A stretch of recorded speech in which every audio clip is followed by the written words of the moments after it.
Yeah. Ladies and gentlemen, it's the one and only, the black cone head. Stract look like one of the black cone heads.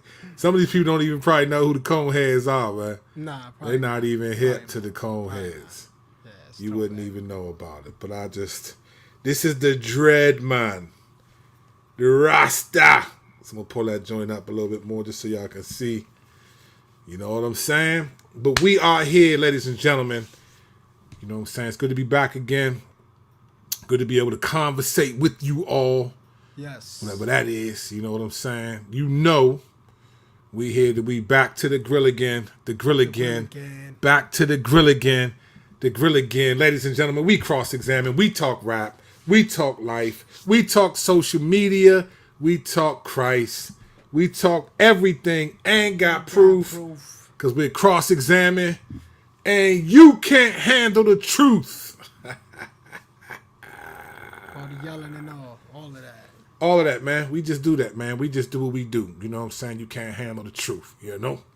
Look at that wonderful background with the leaves and all that. Like that's all that, man. I mean, you can't listen, man. You can't get that nowhere, man. You can't get it. This is it, man. Look at the leaves, man. And look, we ain't even taking no trees. It's just leaves. Like, it's Falls just... examine. That's how we do it, y'all. Ladies and gentlemen, season 4, episode 30. Yes. 30, man. This is it, man. This is it. Clap, 30. Clap it up. Hey, who's a tough NBA player that wears 30? Who wore 30 that was tough? 30. Ain't that Steph's number? Yeah, I was about to say, that's Curry. Yeah, that's Steph's number. He got that. Ain't nobody else got that. Yeah, 30. You know what's interesting to me? So I'm sure we've talked about this before, right? But LeBron James wore 23. For me, you know, all the conversation about who's the best, what number did the Bama choose? He chose the number of the best. It ain't like you gonna outdo 23. You ain't gonna outdo Jordan. He tried. So he ain't even try. You know what I'm saying?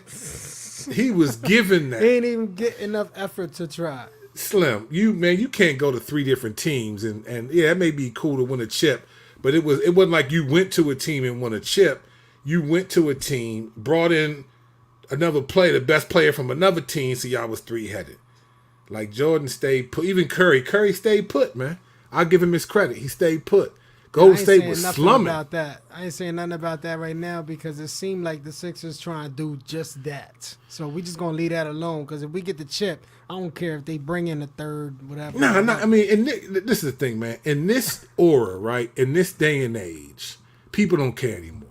Things have changed, man. The rules that we from don't exist no more. Sure. I remember as a rapper, right? I remember when Rick Ross was exposed for being a CO. Remember that? Yeah. They had Trick Daddy exposed that he was a CO, correctional officer. Right. Mr. Everyday I'm hustling. Man, in our era, he would have been done. His career would have been over.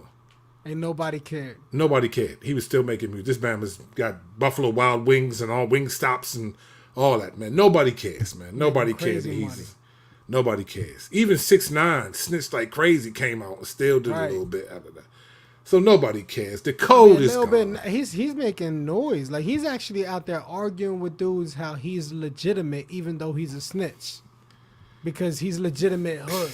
Because snitching ain't what it used to be apparently. Well, you know what? The reason why snitching, you can't really look down on it in the same way because police been doing it for a long time. So police don't snitch, right? They will not tell on their own and therefore stop blaming the streets, get mad at the streets. It's the same code, all of it. So the 6ix9ine phenomenon is odd though. It's crazy to me, to be honest. I don't know why. Hood dudes be sitting down giving him the table and they be having conversations. Right. You know what I'm saying? About snitching and all of that. Like, come on, crazy. Man, what's going on? Oh man, I'm excited for our episode what we're going to talk about today because we don't usually have this conversation. The conversation we're going to talk about today. But before we get there, a couple of items, just a couple of things that we got to get to before we get there. Now, I know you wouldn't know this.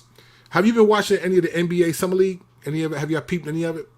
I mean, I check the scores and stuff just to see how the youngins are doing. Yeah. So we got a dude that's been visiting our church. He's come the last 3 weeks in a row. And I just found out the other day that he plays for the Atlanta Hawks. Nice. Summer League team.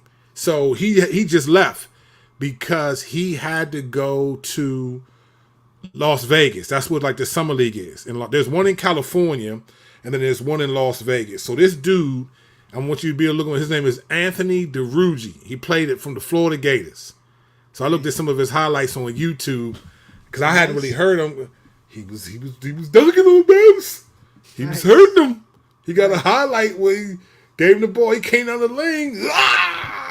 And so he was visiting our church, man. Him and his wife, man. His wife was ran track for Florida, so they D1 athletes. Loved it, man. I was encouraged by that. I was encouraged. So that's dope. Yeah, man. So I don't know what's going to happen to him. I don't know where he's going to end up. So he might get picked up by an NBA team. It might not be here, but I just hope he remembers that he liked the preaching and send some of that tithe money to this. When you get that 10-day contract, man, give us 10%. Oh, that's funny. I'm on that Creflo Dollar. Actually, no, I'm just joking. Creflo Dollar. Wow. Have you heard about Creflo Dollar? I did. That's why I dropped the wow. Right. So first of all, look up Anthony DeRuggi from Florida. If you look at this highlight, he got a couple of highlights on there.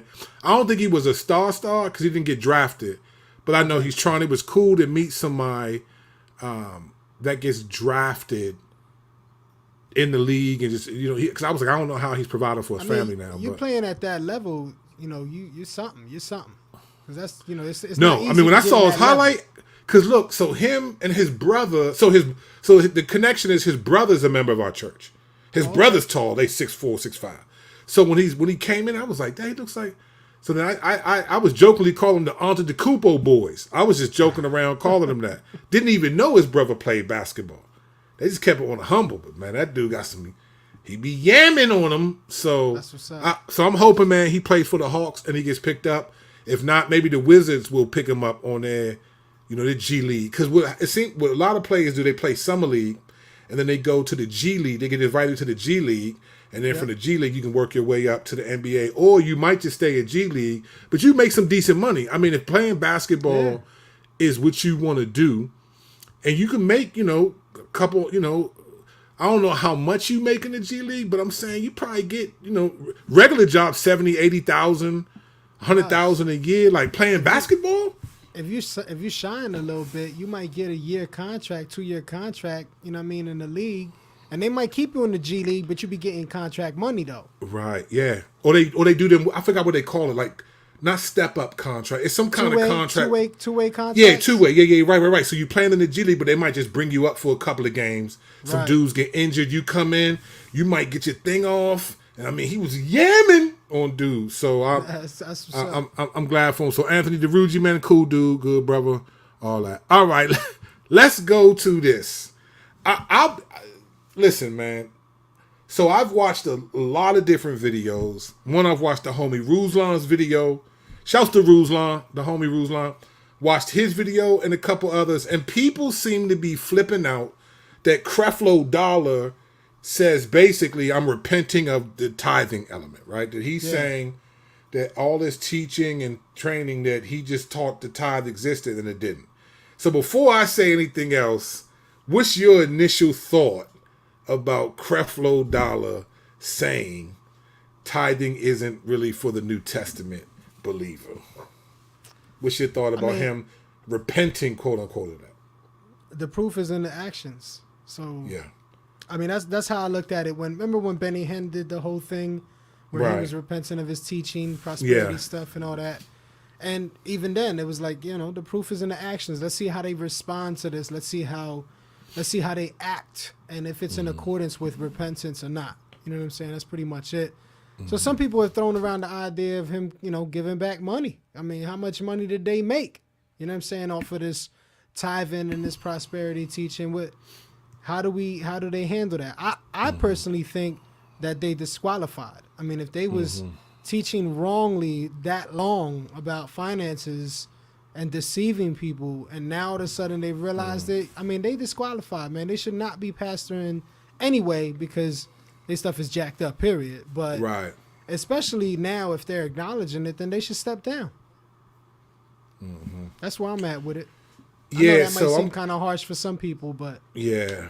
So for me, man, I feel like, you know what I thought when I first started seeing it. I appreciated the way Ruslan, and it was another person that I saw the way they approached it and went at it, and because they recognized there's still other concerns, but they were grateful that he at least is pulling back on that. You know what my first thought was when I heard this? Like, so what? Like, what is so what? Like, so what? Like, to me, there's so many other problems and so many, like, so prime example. When you talk about, well, God, if God wants to give me faith to have a $65 million jet, then I'm going to have faithful. What does that have to do with, so is that attached to tithing? Mm-hmm. Like, is that like the way that he talks about blessing? So in the video, in the sermon that he brought this up in, he was talking about, you know, God wants to give him jewelry and he gets jewelry, he gives it away and God gives him more and he gives it away and God, all this, like almost making it seem like God just keeps wanting to bless him materialistically and he gives it away and it just keeps coming back and he don't know what to do. So God told him to go back and get like a Bentley, a Rolls Royce that he gave away, and he told his son to go back. All this, right? So the problem for me is not in your understanding of tithing. Now, you may have used people that tithing to manipulate people to give, which you purchase certain things. Okay, fine. Right. To me, are you saying you're going to give that money back? Like I want to see a Zacchaeus move, right? Like to me, oh man, I was wrong about this. Let me give back 4 times what I've, and let me pay back anybody. I'll give up half of what I owe and 4 times back to anybody I defrauded. He'd be broke. Right. So to me, I don't see the Zacchaeus in it. So his repentance of tithing, unless I could be wrong. So other people may, you know, if you know more than I do, you know more than I do. I could be wrong, right? So to me, if he repented of tithing, then I want to see the fruit of it. Just saying, hey, I was wrong about this and that. What's the fruit of that?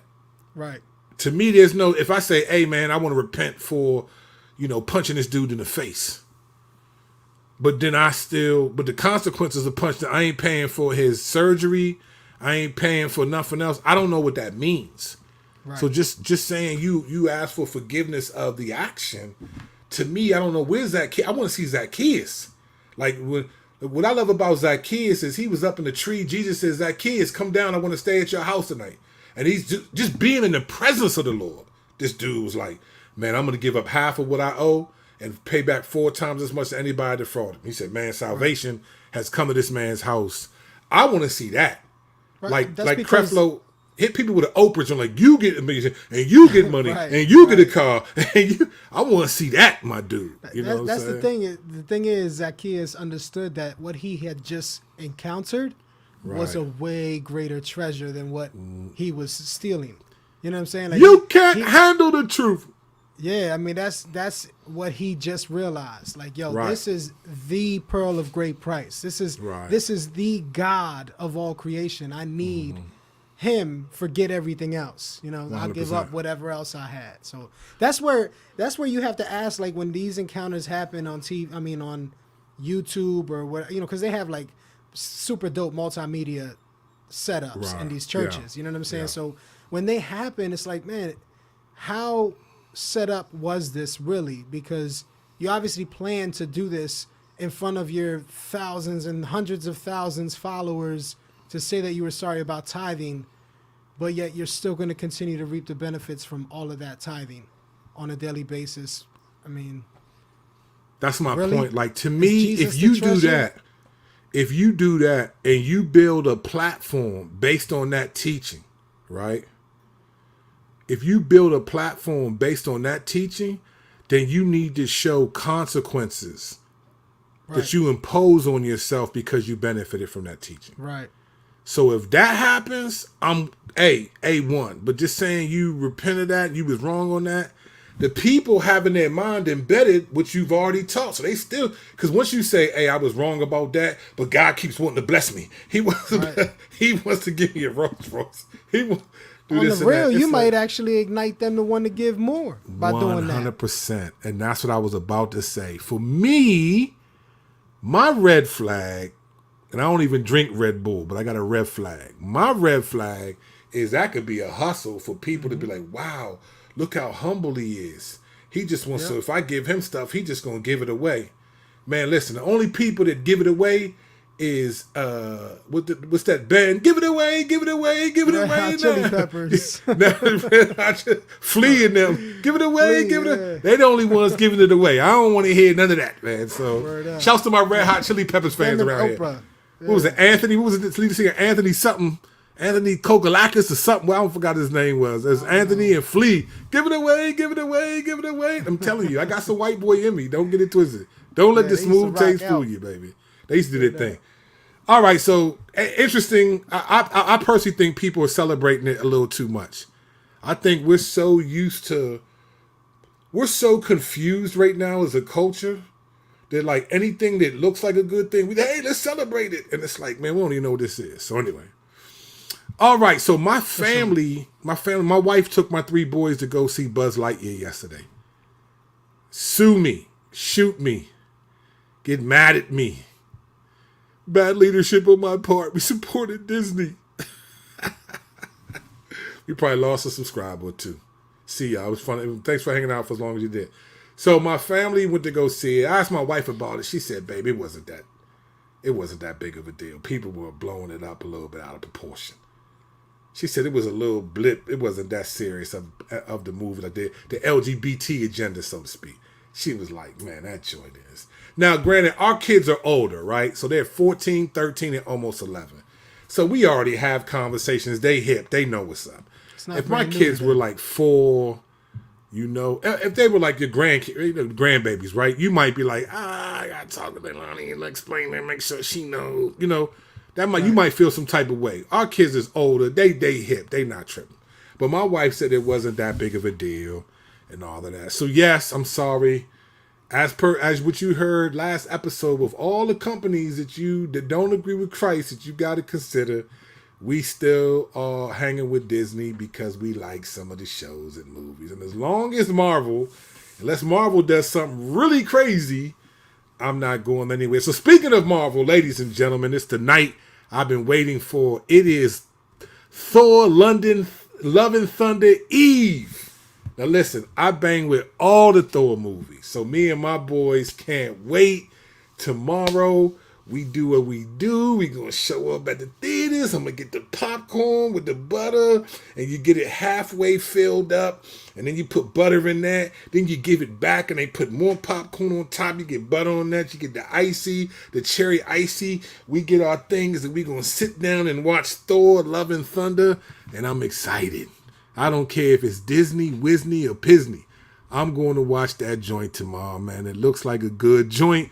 All the Thor movies I bang with, I'm excited to see it. My kids can't wait. It's looking real good around here.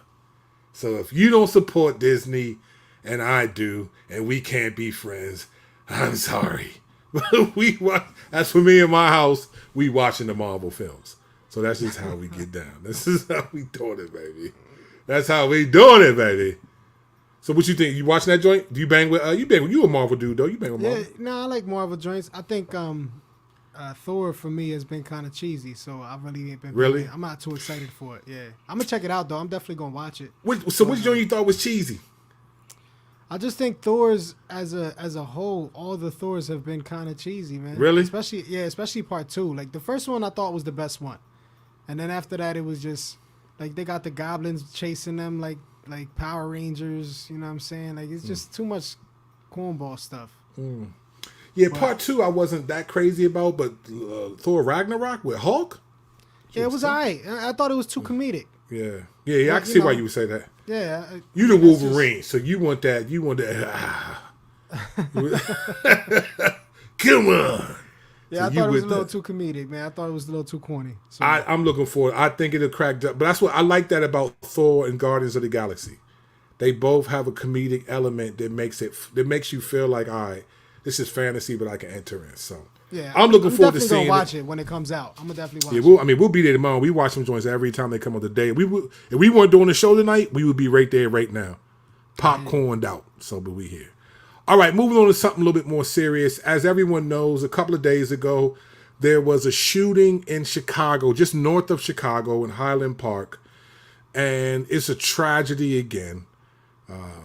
Unfortunately, another mass shooting, and it's a 21-year-old Robert Criminal III. He was a white male, dressed up, had a gun, an AR-15 type weapon, assault rifle, fired 70 rounds into a crowd of people. It doesn't seem to be racially motivated at all because most of the crowd were white people.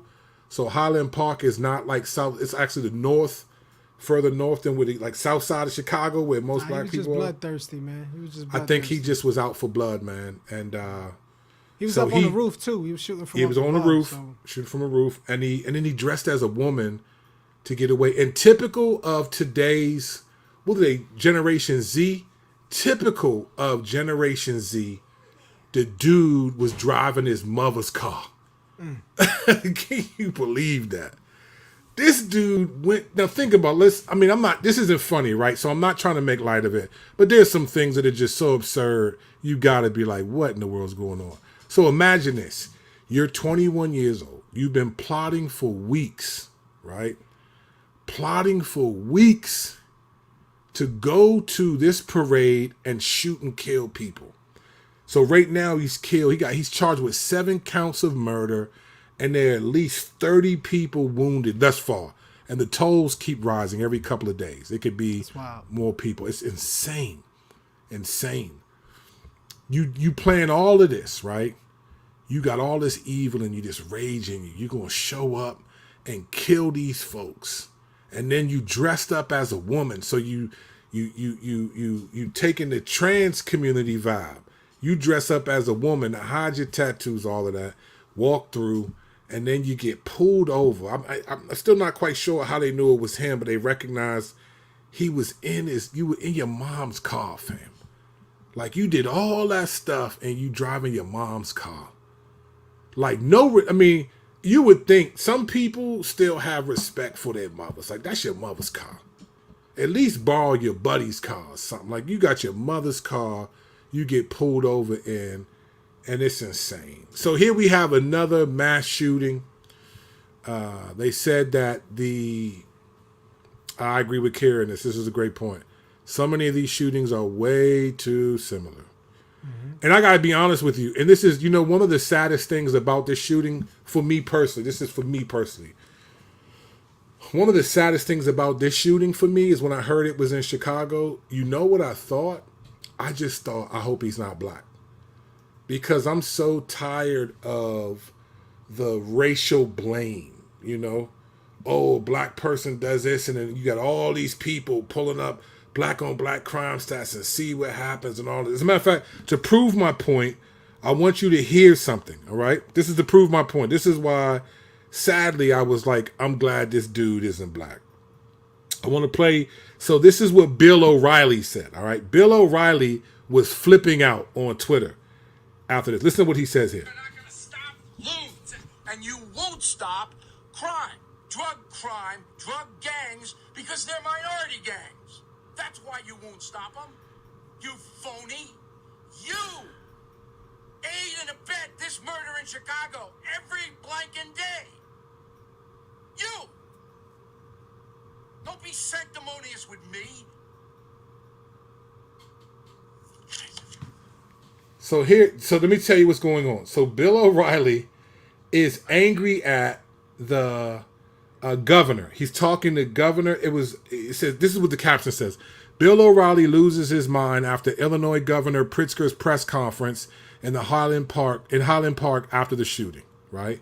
And he quotes it saying, "You won't stop crime, drug gangs, because they are minority gangs." So this is what I mean. And this is just sad to me. That in America, they're always looking to pin the blame. This is the first time in American history where whiteness and white people get blamed for stuff. Black people have been getting blamed for stuff since 1619, right? So this dude, this is a white guy this dude looks like he's Marilyn Manson's nephew for real. Yeah. And Bill O'Reilly is upset at the Illinois governor and saying that this Highland Park shooting happened because you won't go after the gangs, the black people shooting each other in Chicago. Fam.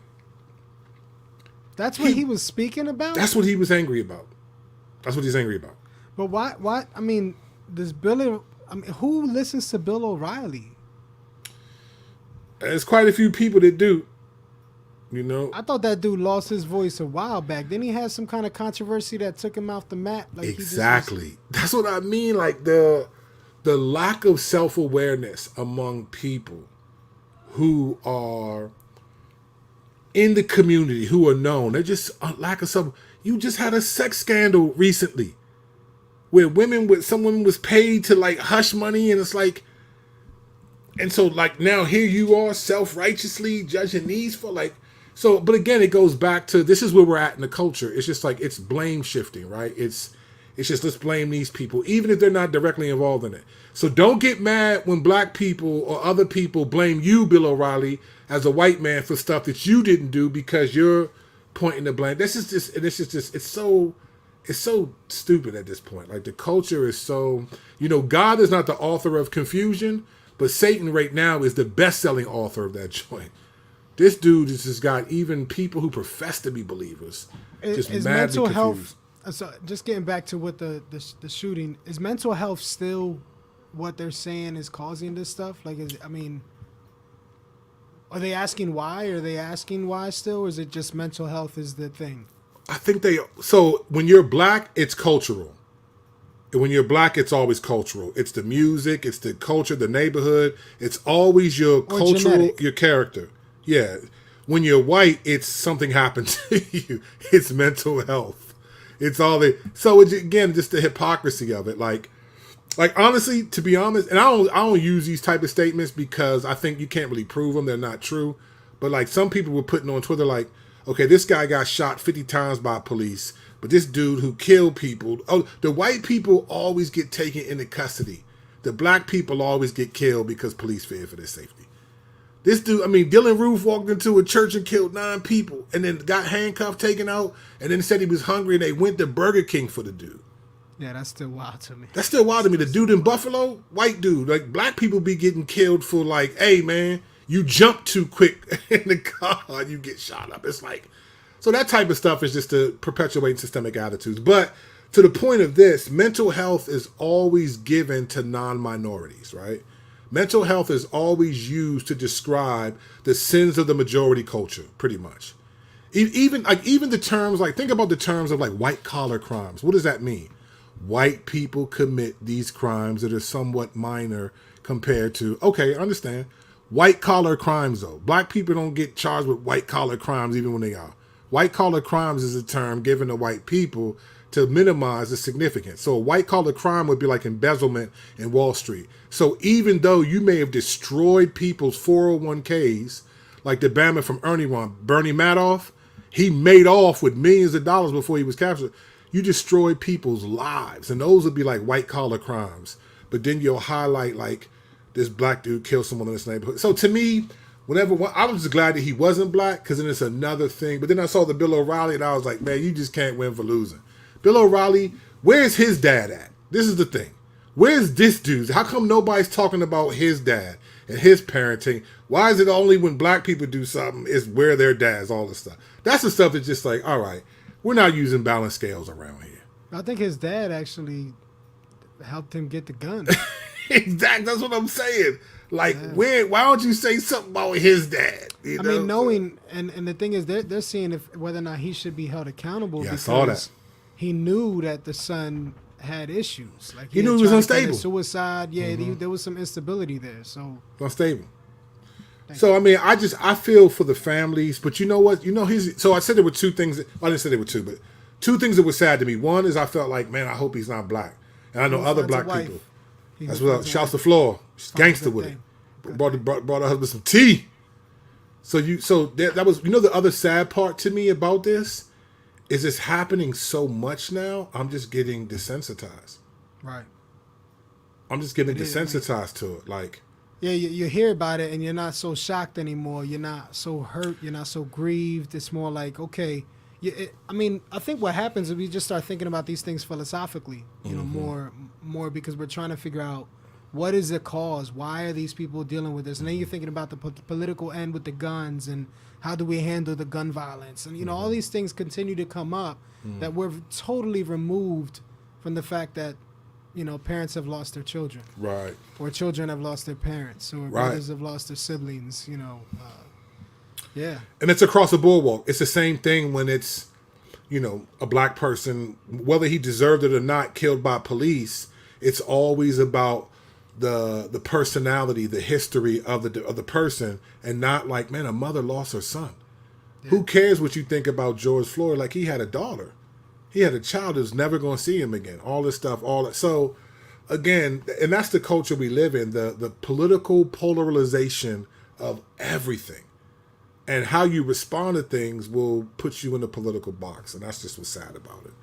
So it's like, I'm getting desensitized. It's getting so normalized because these things happen. So whether you can go after changing laws and stuff, and that may or may not help.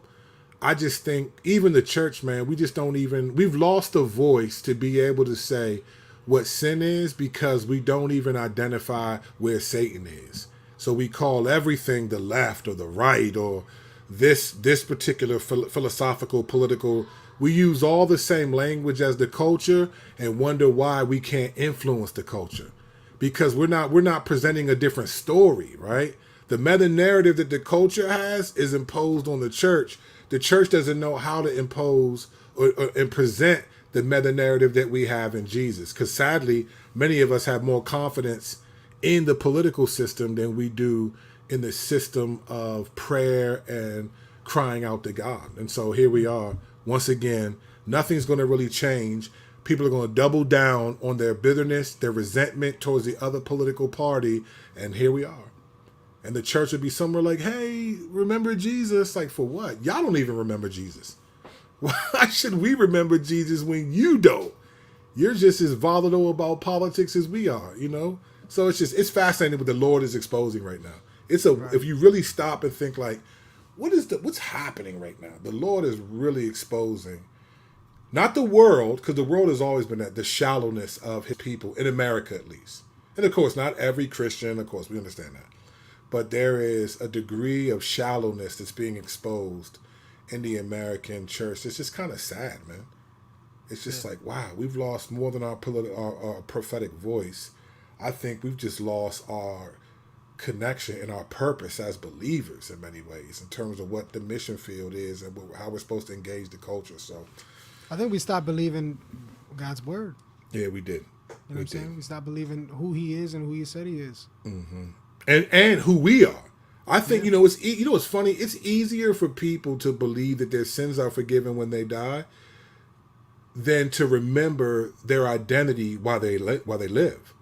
I think more people will say they trust that when they die they'll go to heaven, but yet we don't trust the Lord for other smaller things like, hey, the Lord says I'm a son, I'm a daughter, I'm forgiven, I'm these things, or hey, the Lord's working in this situation for a job or whatever. Like how do you trust the Lord for the most scariest thing in the world? Right. Like your eternal destination, and you can't trust him for who's president. Right. And what happens in the country. Like, that is mind-blowing to me. Because this is real right here. Check this out. Because it's looked at as a retirement plan. Woo! That's it.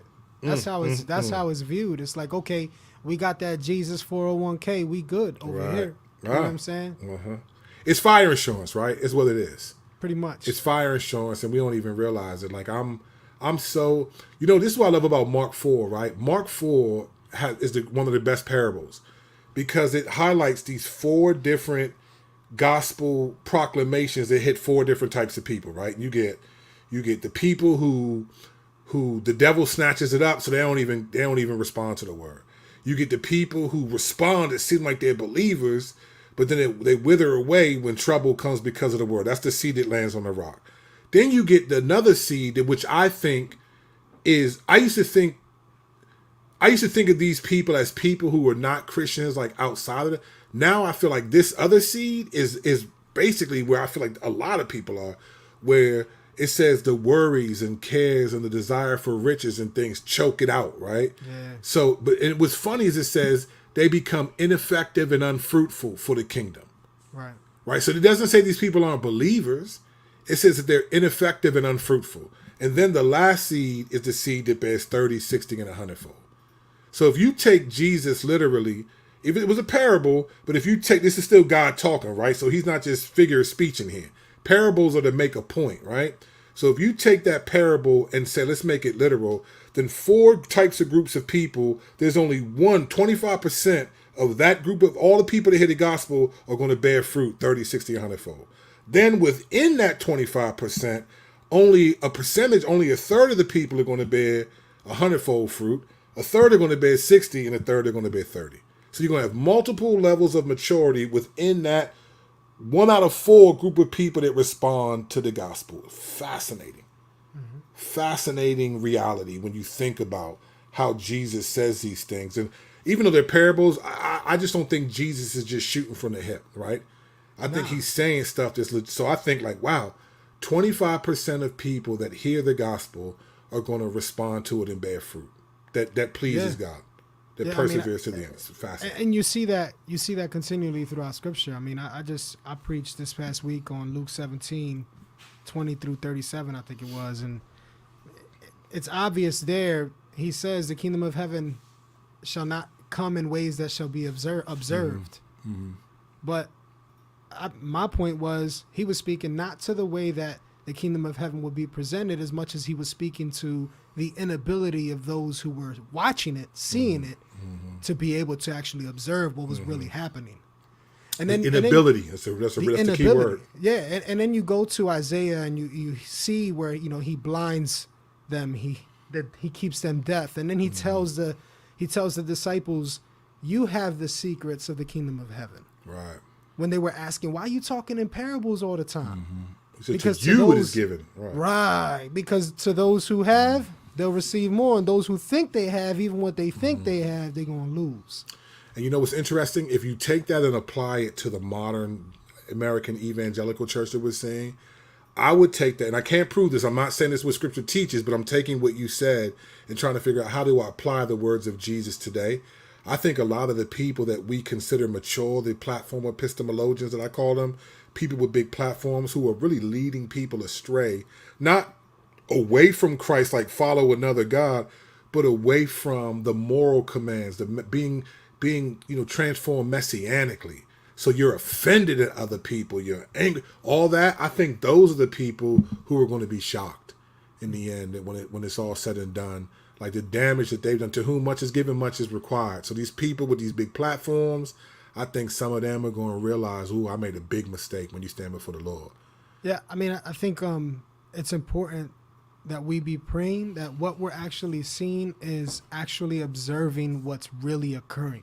Mm-hmm. You know what I'm saying? Like not just what we think is happening, because when we do that, that's when we come up with false judgments. Mm-hmm. You know, that's where we judge others, and those judgments will be used against us. Mm-hmm. So we have to be considering, Lord, am I really observing what's going on here? Mm-hmm. You know, because, and that comes down to the question you ask often is, what are you doing here, Lord? Yeah. What are you showing us? Because too often we're concerned with the things that are obvious, and we're missing what's actually happening. 100%.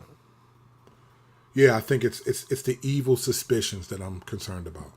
Right. There's a lot of evil suspicions that the Bible, which is what they had on Jesus. A lot of evil suspicions. Evil suspicions. I mean, that's a biblical category. Evil suspicions. Because they weren't observing what was actually occurring. No, they weren't. And I think that's where. All right, so let's get to what we're going to talk about, man. I've been looking forward to talking about this, because this is this is away from all the drama of the world and just practical life. So as a pastor, I have the luxury of counseling people a lot. I do a lot of premarital counseling. I do a lot of counseling couples. I've been married 18 years myself. And so I've been learning a lot. One of the things I love about counseling other people is it helps you be humble. And so a lot of what I do in the premarital counseling is I shape it based around ways I failed as a husband in loving and serving my wife. So it's almost like 6, 7 sessions of don't do what I did, at different times in life. I don't build it around these sort of topics that are separate from things that I've done. I always want to make sure that I'm acknowledging, hey, this is going to be based around things that I've failed in, but also there's just a lot that you see when you're around and you're in a context with people. You see a lot of things in marriage that some of this stuff just doesn't get talked about, man. I think marriage is like the great presumption, right? People just presume, and I think this is kind of sort of what the American dream morality of marriage. Like, people just assume that marriages will figure these things out and not. And even though the divorce rate can be high and all that, I think there's a presumption about marriage, and even sadly a protection of your marriage that creates these sort of habits and patterns that aren't helpful. Yeah. And most people, from my experience, and again, this is limited, from my experience, most people would rather have the appearance of a good marriage than they would put in the effort to actually have that marriage and the humility to say, hey, sometimes we need some help. So when I'm talking to people, often it is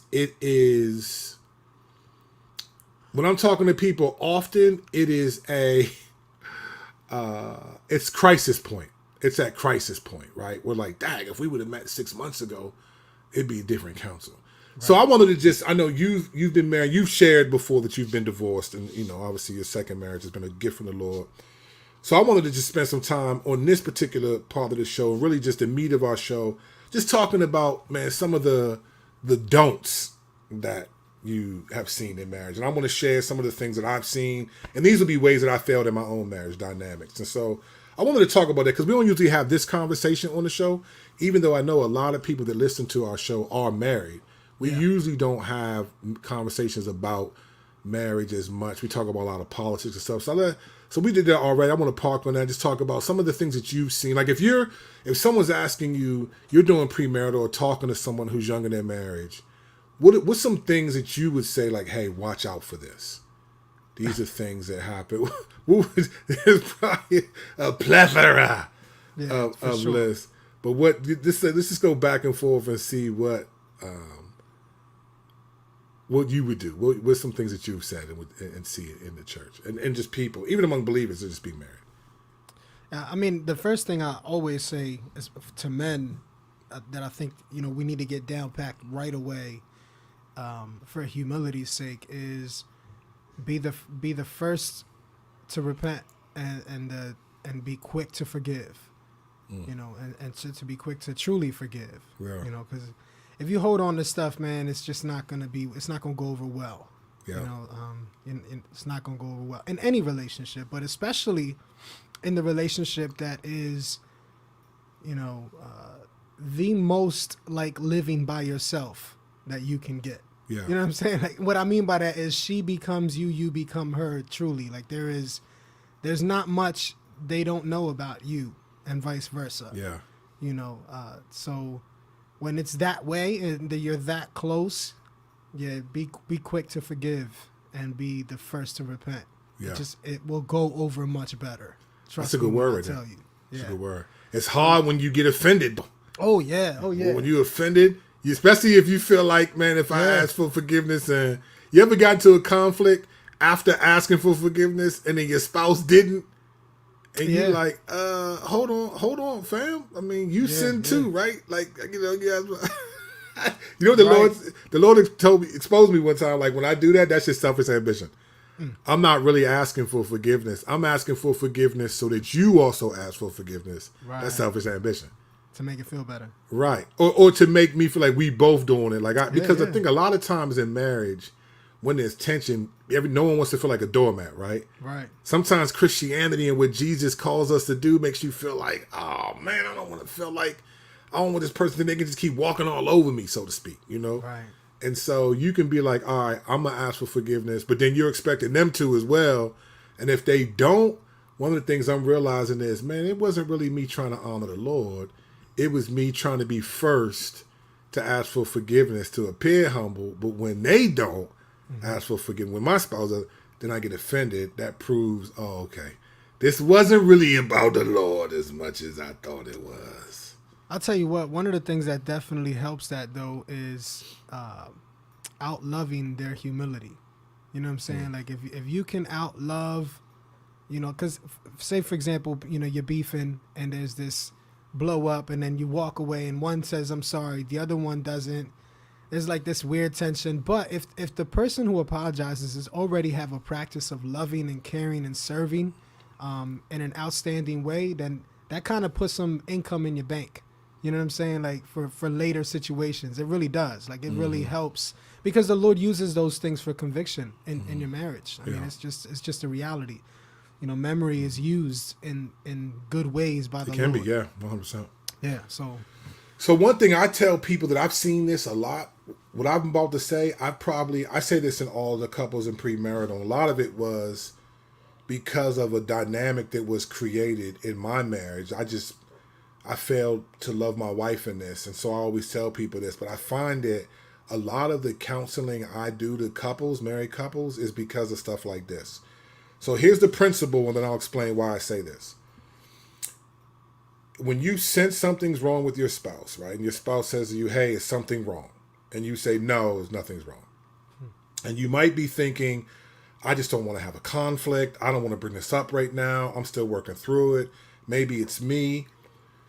And so you might have those kinds of reasons for saying nothing's wrong when it is. But that is one of the most dangerous things you can do in your marriage. Dangerous. And let me explain why. Let me give you what happened to us first, and then I'll explain why. So when me and my wife were dating, right? My wife is a very short Latino woman, right? And so her family did not want her to marry somebody black. And I'm like, I'm a gangster black. Like, I'm a big dude. My wife is little. So it's like Fat Albert marries, the princess, Shrek and the princess, right? Dora, right, right, yeah. Si se puede, right? So and my wife is the opposite of me. She's very quiet. So when we were dating, I would notice something's wrong. And so I'd say, hey, is anything wrong? And she'd say, no, nothing's wrong. But I could sense something was wrong. So I'd ask again. And she'd say nothing was wrong. Now, in her mind, I don't want to bring this up. I don't want to hurt his feelings. I don't want to get into all those things. She had all these reasons. But I sensed something was wrong. So then I'd ask again, and then she'd say nothing's wrong. I still would sense. So then finally I'd ask again, and then she would say yes, and then it'd be something that I did. And what would happen is, for me personally, I would get offended. And it wasn't that I would get offended so much that just what she said, but I was offended that that I've asked you a couple times and you said nothing's wrong. And I knew something was up. And then when you finally tell me something's wrong, it's something that I said or did, right? So I would get hurt by that and offended at having to keep asking her these questions. And it created this dynamic in our marriage where she felt like, oh, I can't bring things up to you because you get offended. And it was like, and I didn't trust this stuff wasn't wrong. This stuff was really wrong when it wasn't. It messed. And so here's what happened. Here's what we realized after a few years of this dynamic. That when you say to your spouse, nothing's wrong, and there's something wrong, there are two things that happen. One, it's lying. It's not true. So you're actually saying, even if you have reasons why, you're saying it's not true. That's good. When it really is. You're lying. You're saying it's deceit. It's lying, deceit, whatever you want to put it in, right? You're saying nothing's wrong.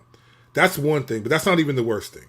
Here's what makes it more challenging, is that when you're married to someone, God gives you a unique ability to understand that person. You understand them. You understand that, because one thing that people don't talk about, everyone talks about communication, right? But people don't realize nonverbal communication is huge. Mm-hmm. Body language tells us a lot about people. Yes, it does. As a matter of fact, body language sometimes is more honest than verbal language, oral language, right? Because it's harder to hide. It's harder to hide. You just can't hide that look on your face. You may say nothing's wrong. Even Jesus said, look, these people honor me with their lips, but their hearts are far from me. So there's a way to separate what you say, your lips, and from your life, right? And so the communication that you learn about your spouse is the body language, is that reality. And when you think you get a sense that something's wrong, that's the Lord letting you, the Spirit is helping you say, hey, something's wrong. check in on your spouse. And when they say nothing's wrong, it damages that communication. It damages that ability, that God-given responsibility to know that person in a particular way. So let me give you an example. So I was at my church. This is 2014. We just planted a church. I took over as lead pastor at my church, Solid Rock. And we were having what's called a one another meeting where all these members, all the members of the church were there. We were doing this every week, meeting together, and we were doing some talking and going through things, right? So I was leading the meeting, and there was a guy sitting over here to my left. He was to my left. From the stage, he was to my left. And he started saying that he felt like my use of humor in the sermons was a distraction. And so I was like, really? And he said this in front of everyone. Now, mind you, I just took over as senior pastor. I am the first black senior pastor this church ever has. And you already have somewhat of a stigma you got to fight through. Because when you're black, sometimes people are more skeptical. They're more this, they're more that. And then I'm unapologetically black. I'm not like Carlton. You know, I don't go up there and say, hey guys, open your Bibles too. You know, I'm unapologetically black, right? So he's challenging me, saying that my use of humor is not, almost like I got to be like Paul Washer and John Piper and him. And I said, well, brother, I don't feel like I use humor in a way that's pulling away.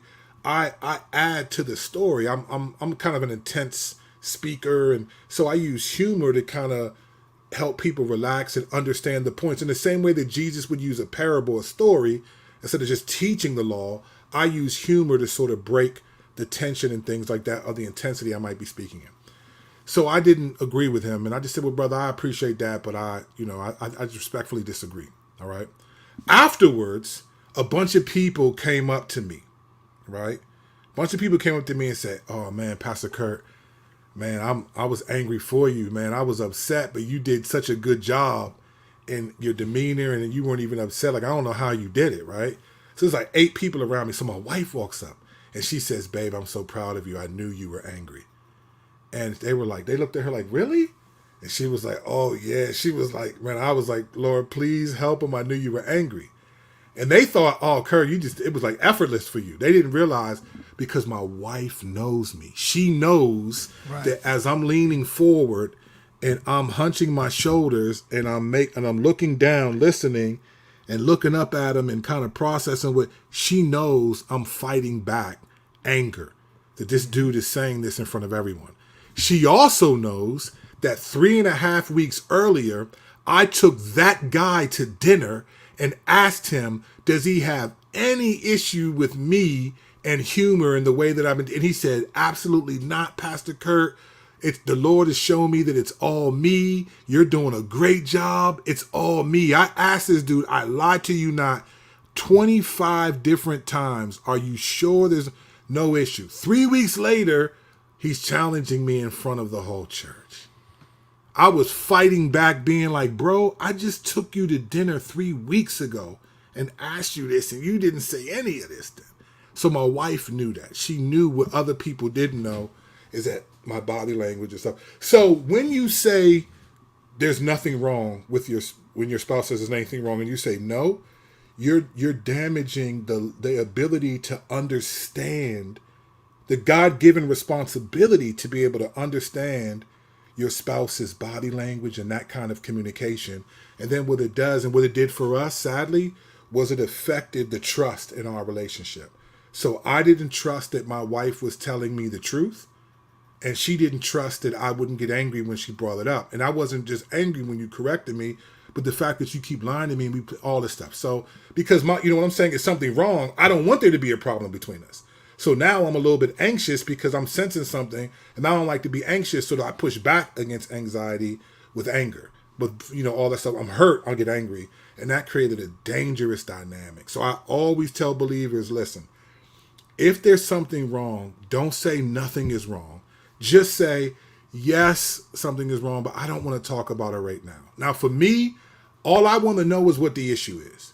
Just say, okay, we don't have to talk about it, but what's the issue? So I just know what it is. And then I can, so we developed this thing called Let's Talk About It on Thursday. Even though Thursday was arbitrary. Sometimes we never talked about it, we just got over it. Sometimes we talked about it 2 hours later. But we just understood that we need to go after this dynamic. because it affected us badly. And so I tell premarital, when I'm talking to couples premarital, don't do this. Don't say nothing's wrong when it is, because you not only are you lying, you're also damaging your spouse's sensitivity to who you are, and that body language connection that most people will not ever even know about.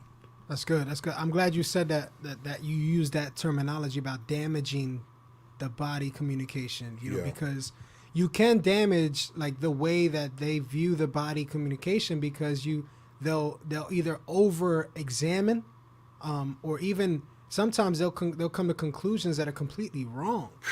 But because you look a certain way, or you moved a certain way, or said a certain thing, and then just kept it pushing, and then didn't communicate, you give them the ability or the opportunity to then go above and beyond in their own minds, and then that causes a lot of problems, in the marriage itself. It does.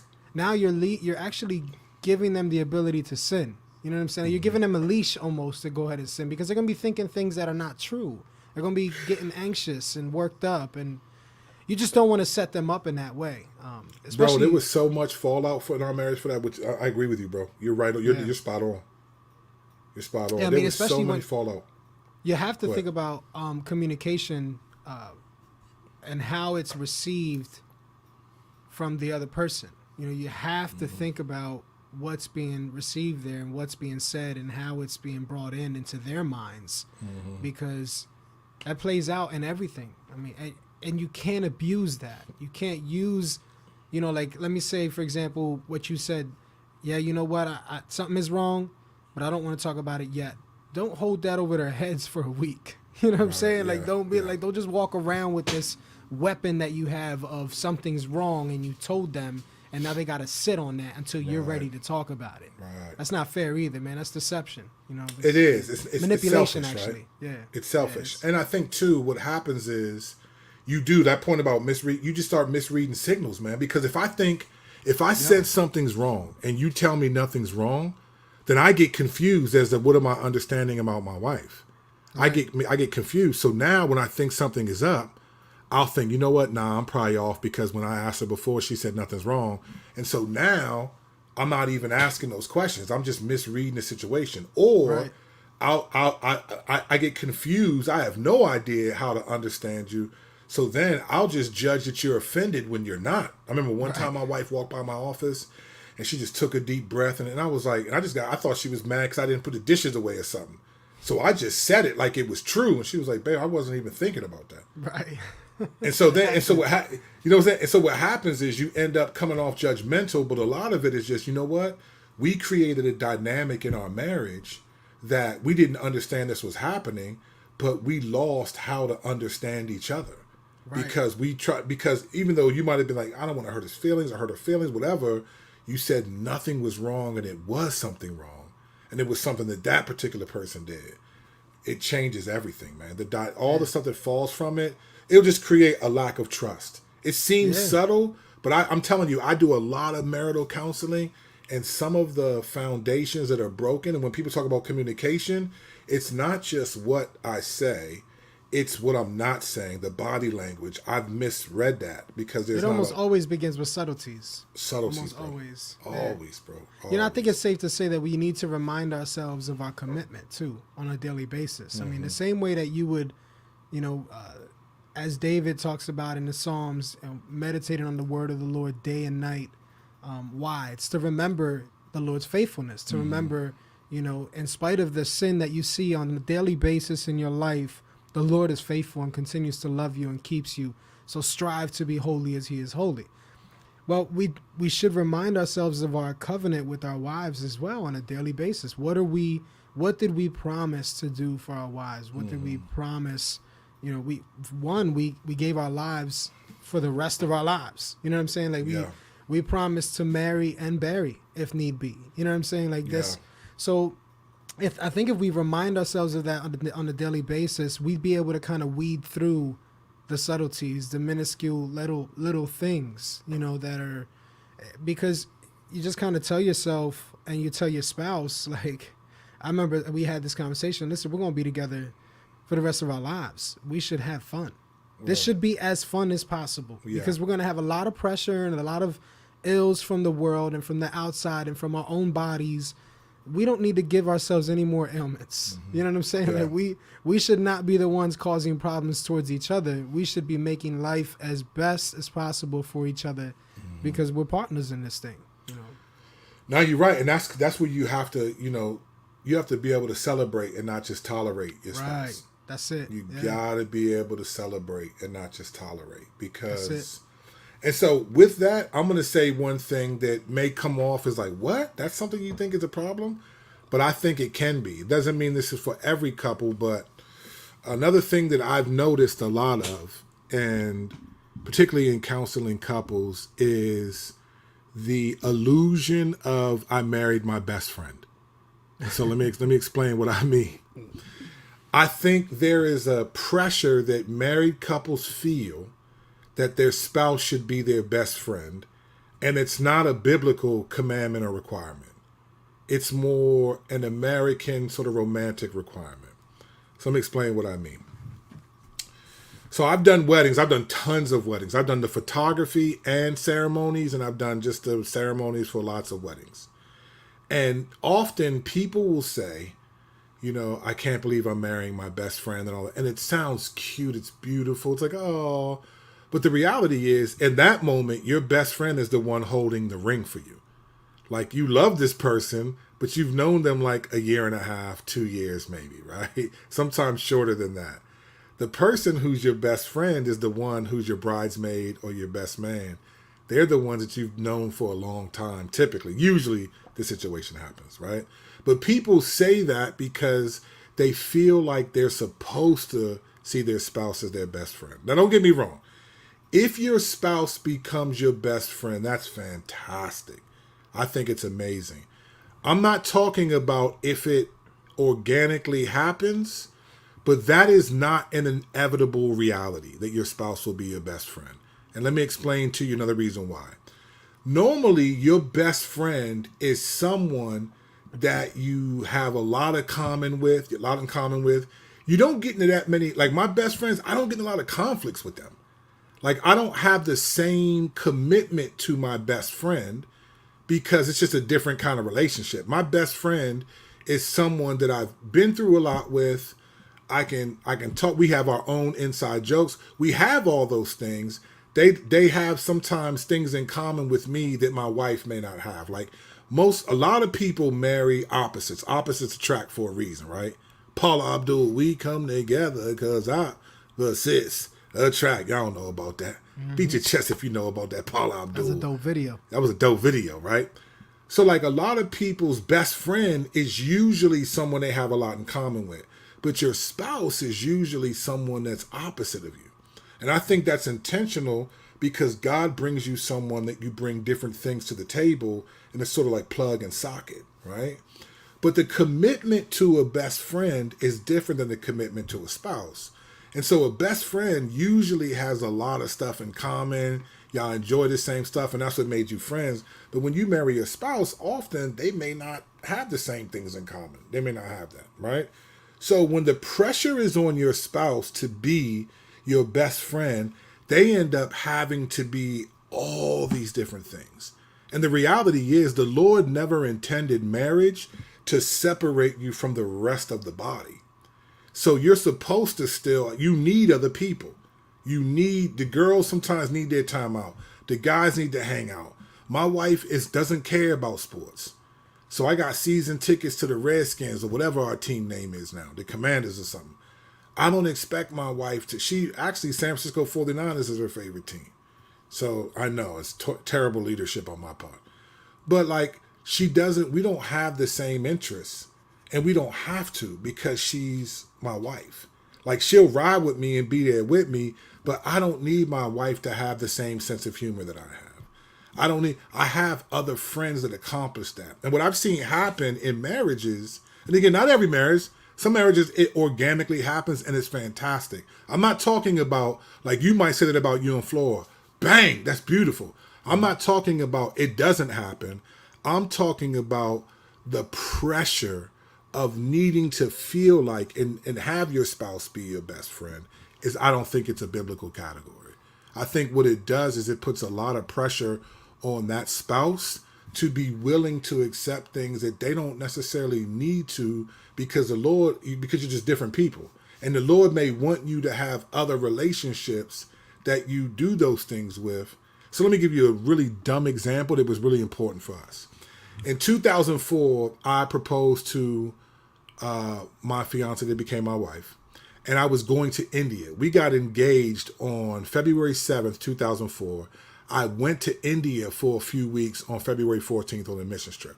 I didn't plan to propose then, it just all came together. So before this missions trip, I had developed this laugh that was a fake laugh if you told a joke that wasn't funny. So if you said a joke that wasn't funny, I would go like this. It was just a fake laugh, right? And we would all die laughing every time I did it. I mean, I went to India and taught hundreds of kids this laugh. I mean, every day, dozens of kids would run up to me and go, "Taha, Taha." I was like, "Nah, fam, that's not exactly it. You got to work on your technique." But it was just this laugh that I would do if you told a joke and it wasn't funny. All right? We would be dying laugh whenever I did it. My wife, though, she hated that laugh. For whatever reason, my wife, and Stracker's laughing because he probably hates it too. She hated this laugh. And I remember getting into a conflict with her because it was like, why are you so offended at this? Why does this bother you?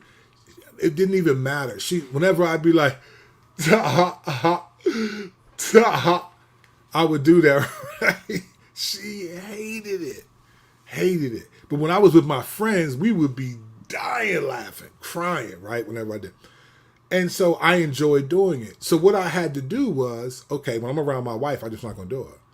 I'm not going to do this laugh around her because she doesn't like that kind of humor for whatever reason. But now if I did it now, she would laugh, not because it's funny, because she remembers how dumb it was to be offended at that and the little minor skirmishes we had over. But I just had to be like, okay, I can't expect her to laugh at that, and she didn't. But I didn't stop doing it. I just didn't do it around her. There were other outlets in which I was able to do that and have fun. And so again, now Strike, you'll probably feel different. You and Flora probably feel different. Like, I don't need to say my wife is my best friend, because to me, her being my wife is just deeper than that. It doesn't mean she can't also be my best friend. And some people do have that. But I think there's a pressure on couples that actually causes conflict because you're dependent on your spouse to be something that they may not be able to be. My wife hates going to the movies. Now, she took my boys yesterday to see Buzz Lightyear, but that's rare. My wife loves to watch movies at home. Me, I like to go to the movies. I like to grab the snacks. I like the big screen. I just love she doesn't. So but I'm expecting my best friend to do the things I want to do, right? That's the whole point of having a best friend. Y'all do all the same stuff. It just doesn't happen in every marriage. So if there's a pressure for you to think that we got to be best friends, we said I'm marrying my best friend, then you find out, it's not that I don't love my spouse or I don't care, but they're not the same thing. I get certain things from different people, and that's okay. I've seen the pressure to be best friends. No one says you got to be best friends, but there's this understanding that you're supposed to be. I've seen it have a lot of negative effect on people. Yeah, I mean, it's going into marriage with false expectations is going to be tragic. Yeah. You're going to have them. I mean, we're going to have false expectations. All the time. It's just a reality because you're going from being completely single to now being with someone all the time for the rest of your life. That is it's a clash. You know what I'm saying? It's a particle 100%. accelerator. You know what I'm saying? Like this Hadron Collider, John. It's two people coming together and smashing and becoming one. Hey, you married. People always forget, man. You marrying somebody's sin issues too. Yeah, you marrying all of that. All you of know it. what I'm saying? Like there's a whole life there that you're now becoming one with. So don't have false expectations. Like know the person, get to know them, and know who you're marrying. You know I think you know what it is. I think so. Part of it is false expectations, but part of it is just people when they get married, they're like in love. And you just think that this love is sustainable. Right. The emotion. You think the emotion that I feel for this person is sustainable. And then you get married and then it's just not. Yeah. When you're, there are seasons where you're just like, remember you used to be like, oh man, I just can't wait to see. I'm so excited. What they call butterflies and all that. Then you get married. Sex is normal. Everything's just a normal part of it. And then it's just like, oh, okay. My wife can go away for a day or two or whatever. I'm not like, oh my gosh, what's I going to do? Whatever. Or you're at work. Or, stuff happens. You go on a retreat. I mean, sometimes those things, you go through seasons of that. But sure, there's just a reality that like, hey man, your spouse doesn't have to be your best friend. Doesn't have to be your best friend. And we're not even talking about newlyweds. I'm talking about, because we're talking about newlyweds. I'm just saying, this happens, these expectations happen to you 10, 15, 20 years into marriage. Like you have different expectations because the longer you're with someone, the more you expect them to know certain things. And you know what's funny? You're always changing. God is immutable. He does, but we change. And so you're always learning your spouse. You never know them fully because the stuff that they laughed and liked 10 years ago may not like it anymore. And it could just be random. You know what I'm saying? So sometimes it's like, oh, wow, this is a new phase. This is a new person. This is a little different. And so I think the difference is, when it comes to your spouse, you're striving to be better than the best friend. Right. You know what I'm saying? Like, for real. Like, you're biblically, you are. It's deeper. The commitment to your spouse is way different than the commitment to a best friend. For sure. I'm talking about as far as how it plays out in relationship. Mm-hmm. Because like when you talk about maybe you don't have the same interests, but her interests become your interests to a certain degree. Mm-hmm. Your interests become her interests to a certain degree. It don't mean you like every single thing together to the same degree, but if she likes, or if you like football, then she supports that you like football. Right. You know what I'm saying? Like, she's down with it. You know what I'm saying? But I'm saying support can mean different things though.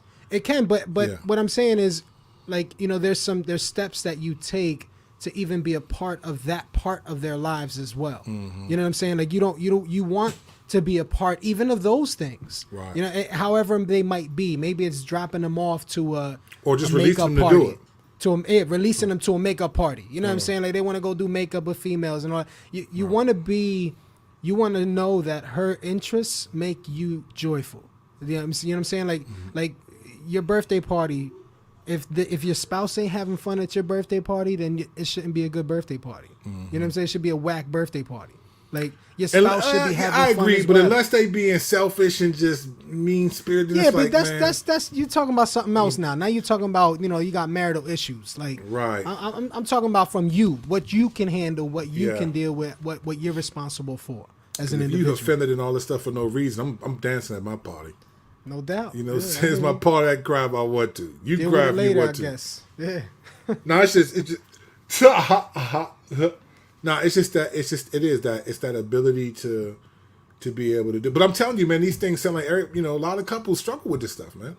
Yeah. I mean, I sit in front of a lot of couples struggle with understanding some of these things, man. The expectations are there, and when it desires always become expectations, and expectations will become demands. One of the things I ask brothers is, do you feel loved? Mm-hmm. Do you feel by like your spouse? By your spouse, yeah. Do you feel loved? If they say no, what do you say? Well, then we got to walk through some things. What's going on? Are you are there misconceptions? Is there, what does love look like to you? How is it that she should be loving you in your mind for you to give a yes to that? So are you a love languages kind of guy? Like, you got to learn the love languages? Not really. I mean, I don't talk like that. You know what I'm saying? It's more like just, I mean, if to me, like, if someone was to ask me, do I feel loved? I know the way that Flora loves me and serves me. So I would be like, yeah, she's boom, check. She's doing all the things that I know she does when she's loving me. You know what I'm saying? So I'm good there. So that's like, it's all subjective. You know what I'm saying? Like, in your household, Betsy loves you differently than Flora loves me. You know what I'm saying? So there's, how she's doing for you though when she's on her game. You know what I'm saying? You know what it's like. So that's what I'm saying. I hope that helps, but yeah. No, it does. I mean, I know you're not a love languages dude. I just messing with you. But the reason why I'm bringing it up, because Love Languages is a book that like blew up. I think it sold 11 million copies. For sure, it was huge. And it's big. But you know what I feel like is missing is hurt languages. Like, because listen, you can know your spouse's love languages, but if you don't know the hurt languages, man, you're gonna miss out on a lot. Because if you're hurt, then you're going to justify not doing the love languages. And that's why, to me, while I appreciate that book and see why people want it, I think you got to understand people's hurt languages. That's good. Because even stuff like anger it can be expressed in a lot. Like anger is often a hurt language. Mm-hmm. Like you respond angrily when your feelings are hurt. You feel hurt. You feel rejected, you know? And it's like an anger really doesn't even hurt people, but the acts of aggression do, right? Right. But it can be, you know, stuff like slamming doors, you know, throwing things, if that's stuff you're into. But when you're hurt, man, it comes out in a lot of different ways.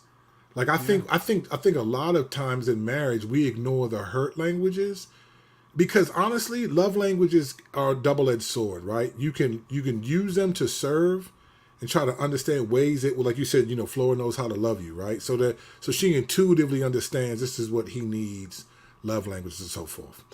But there are times when if you don't understand your spouse's hurt languages, like hurt languages are stuff like so love languages are like what? Words of affirmation, gifts, acts of service, physical touch, stuff like that, right? Those are all love languages.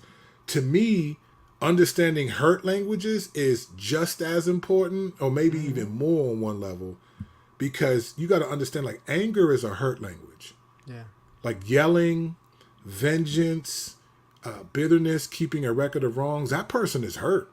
Mm-hmm. They've been hurt, even if it's in their mind or if it's real. They feel hurt by you. They feel rejected. They feel disappointed. Whatever those things are. So anger is a love language. Withdrawal is one. I mean, that's a hurt language. I mean, anger is a hurt language. Silence.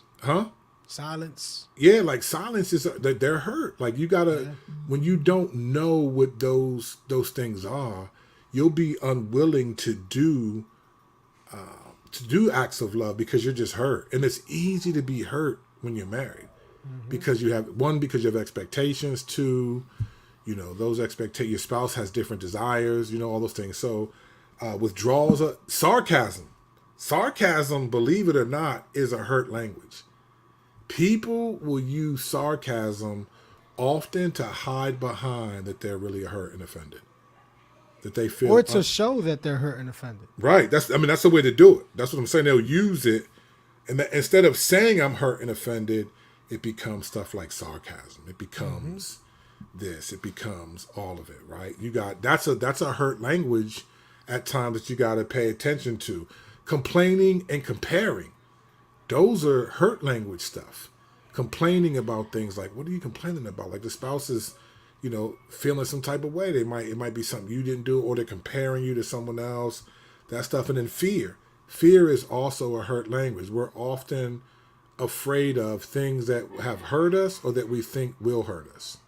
So just we're afraid. Like these are things that I feel like don't get talked about a lot. We focus on like the positive attributes, like the love languages and communication, but the barriers that most couples are having to work through are hurt languages. It's having to understand like, okay, I'm not just yelling because I have a temper. I'm actually hurt.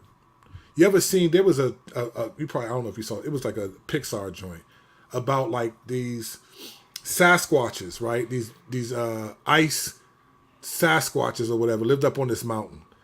And they had heard myths of human beings. So somehow one of these big, like snow Sasquatches ended up falling down the mountain to like this village. Yeah, it was like a baby one, right? It was like a small one. Yeah, but you seen that one, right? Right. Now, when the human beings saw the Sasquatch was trying to talk like, "Hey, how are you? My name is," and then, but to the human being, it was like, you know, they were like, ah. And so the human being was screaming because all they heard was rah, rah, rah.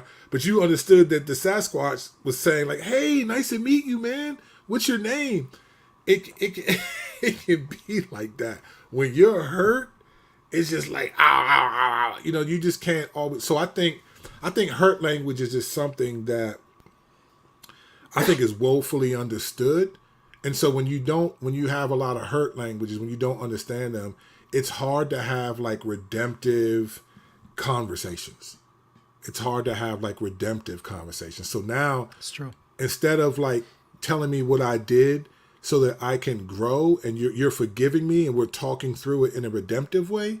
Because redemptive, that grace is at work in my life. I'm trying to honor the Lord and trying to serve you. But when it's not redemptive, it's just bitter. Like, well, you did this, and so a person, it's just moral high ground, right? Well, you did this to me. How could you? And it's just like, you're not dealing with the reality, so you don't even know how to have redemptive conversations. We're like, okay, there was sin here. Marriage is a constant dying to self. It's 100%. Yeah, 100%. It really is that. And so that's what some of the challenges are, man. Like, to have redemptive conversations, I think you got to have two things at play. One, Matthew 7:3. You have a log in your eye. You have to remember that. Mm-hmm. If you do not remember that you have a log in your eye, it is a wrap. Because you will think your spouse has a log in their eye. And that's not the biblical perspective. God basically says, listen, you got to remember that you sinned. You sinned a lot. And you got to remember that you've sinned and been forgiven by God and even your spouse. So you got to remember that as you approach them about what they've done, remember that you've sinned a lot too and have been forgiven. Now you can help them, but you got to have that mentality. And there are times I'll communicate like, hey, babe, listen, I know I've sinned against you a lot and I've been forgiven by the Lord. And you've forgiven me. So I'm not trying to bring this up in a self-righteous way or tempt you, but I do want to bring this up. Ooh, you know what I'm saying? So that's how it is.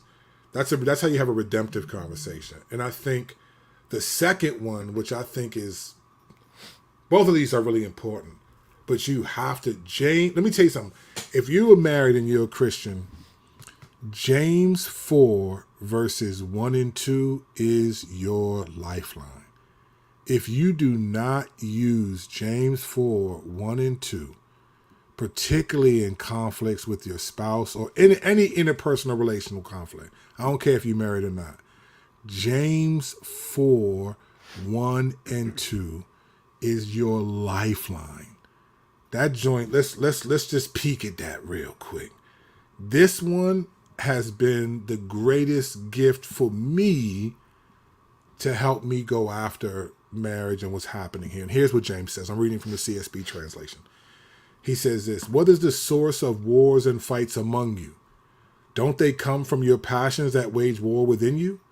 You desire and do not have. You murder and covet and cannot obtain. You fight and wage war. You do not have because you do not ask. So here's what he's saying. When I'm in conflict with my spouse, the temptation is to think, you make me so angry.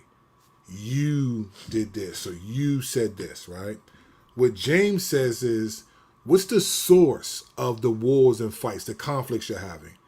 He says, don't they come from your passions that are at war within you? Notice he doesn't say, don't they come from the tone of your spouse or whoever? Don't they come from the judgment they made against you? No. He says they come from the passions that are at war within you. You desire and you do not have, so you murder.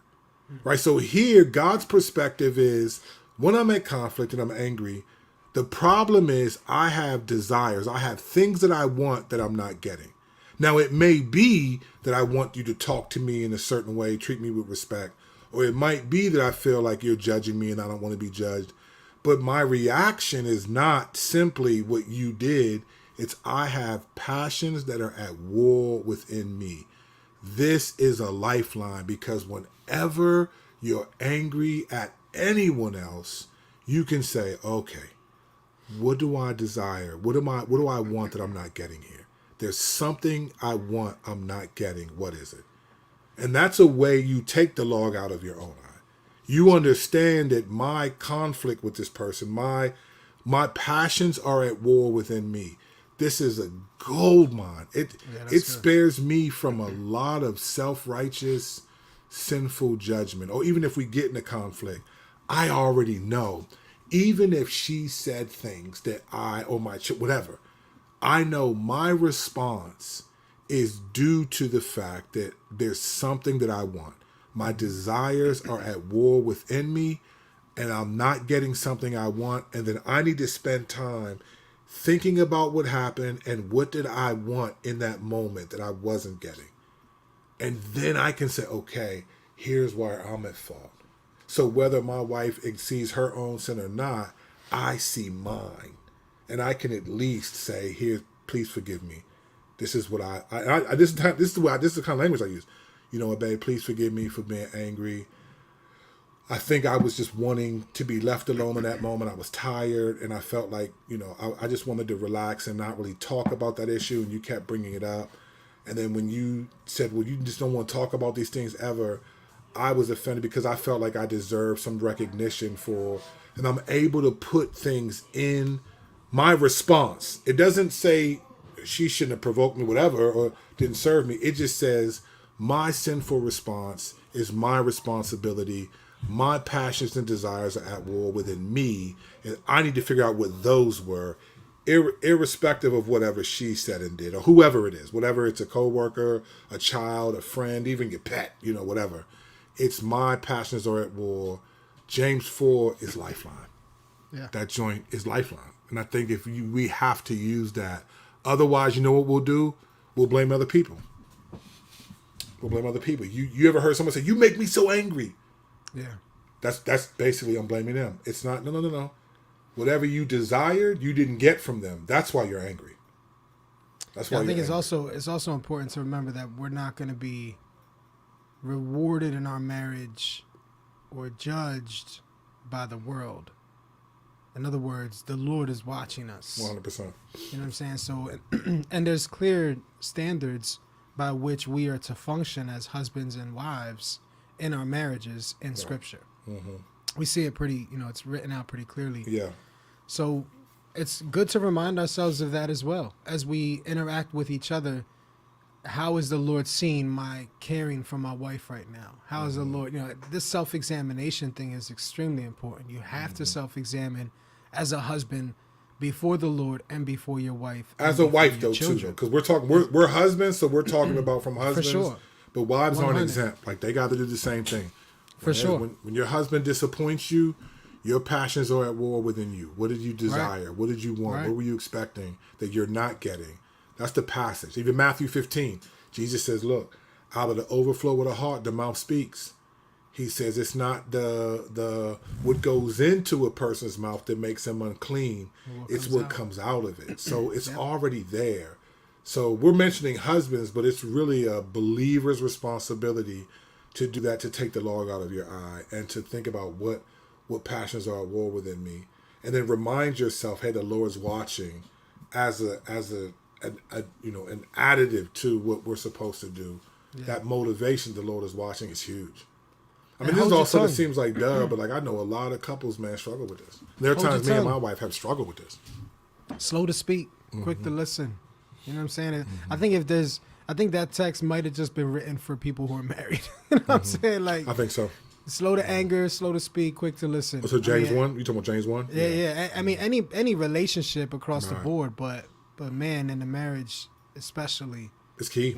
It's key. It's huge. Yeah. Just listen. Just listen. These are all ways I failed miserably to serve my wife at different points in my marriage. Myself too. That's why they stand out. And I use these in premarital. I use these all the time.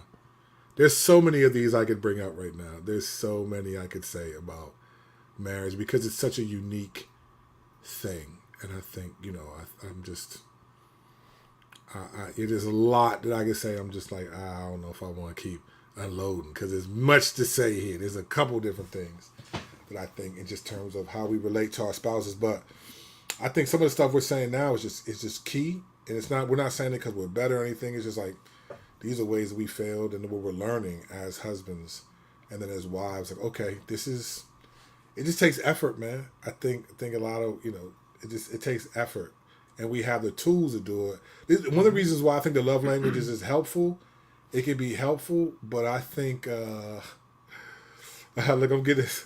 All is like, share it. We want more. All right. I'm going to say one more thing then, because, there's one more thing that I think. All right, so let me. Hopefully, I can shape this right. Actually, I was just telling a couple this today. All right, when the thing that.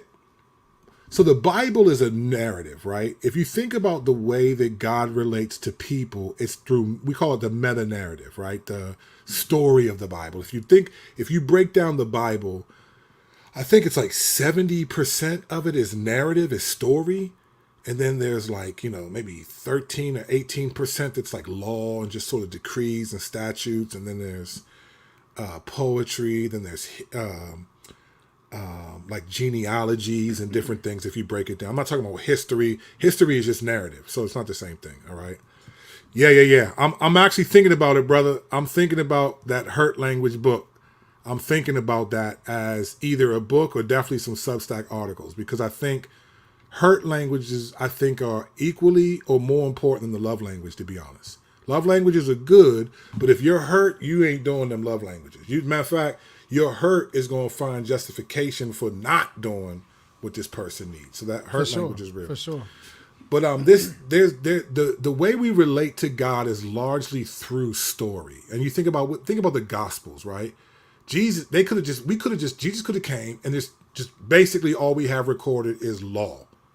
You've heard it was said this, but don't do this. You've heard it.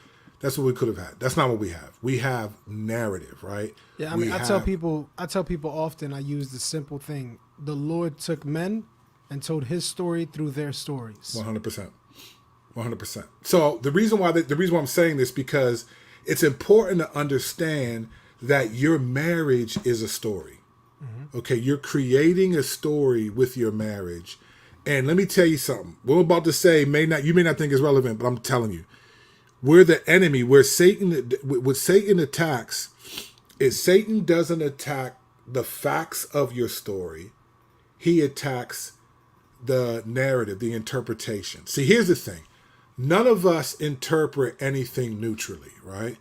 We always have an interpretation to our story.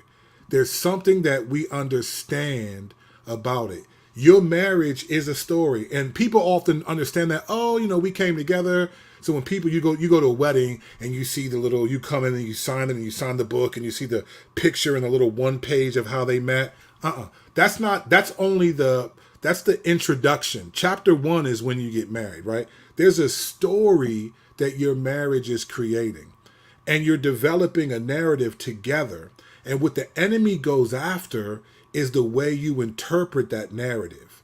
Now, I know for me and my wife, one of the ways the enemy went after us is I would disagree with the story, because what the enemy does is he distorts the story, right? He might use the facts. Let's just say I yelled at my wife one time, right? And my wife would, well, you yelled at me and this happened, right? And that fact is true, but the story that gets created from that is often not true. Or the interpretation of that moment. And this is what couples actually fight over more than anything.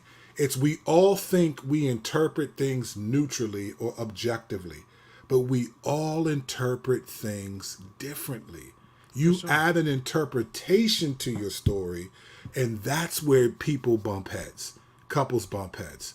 So let me give you an example, right? So I'm talking with a couple, and the couple says that this was a very difficult situation. And the couple, one time she says, we were in the car together, and he went in to go get something, and I grabbed his phone to use it for a second, and I found pornography on his phone. And she said, I was so grossed out. It was, and she just talks about, and she interprets that as he's doing this, this, and this, this, and this. Okay? And she creates a narrative based around that one event. Now, what I said to her was, now this couple, this is true. I'm not making this up. This couple hadn't had sexual intimacy in like 5 years. Wow. They had been so offended and so bitter at each other that they hadn't been together in like 5 years. Okay? So when she told me that and how she went into how she was offended and all this stuff, I had to be honest and say, hey, listen, I understand what you're saying, and he's wrong for that.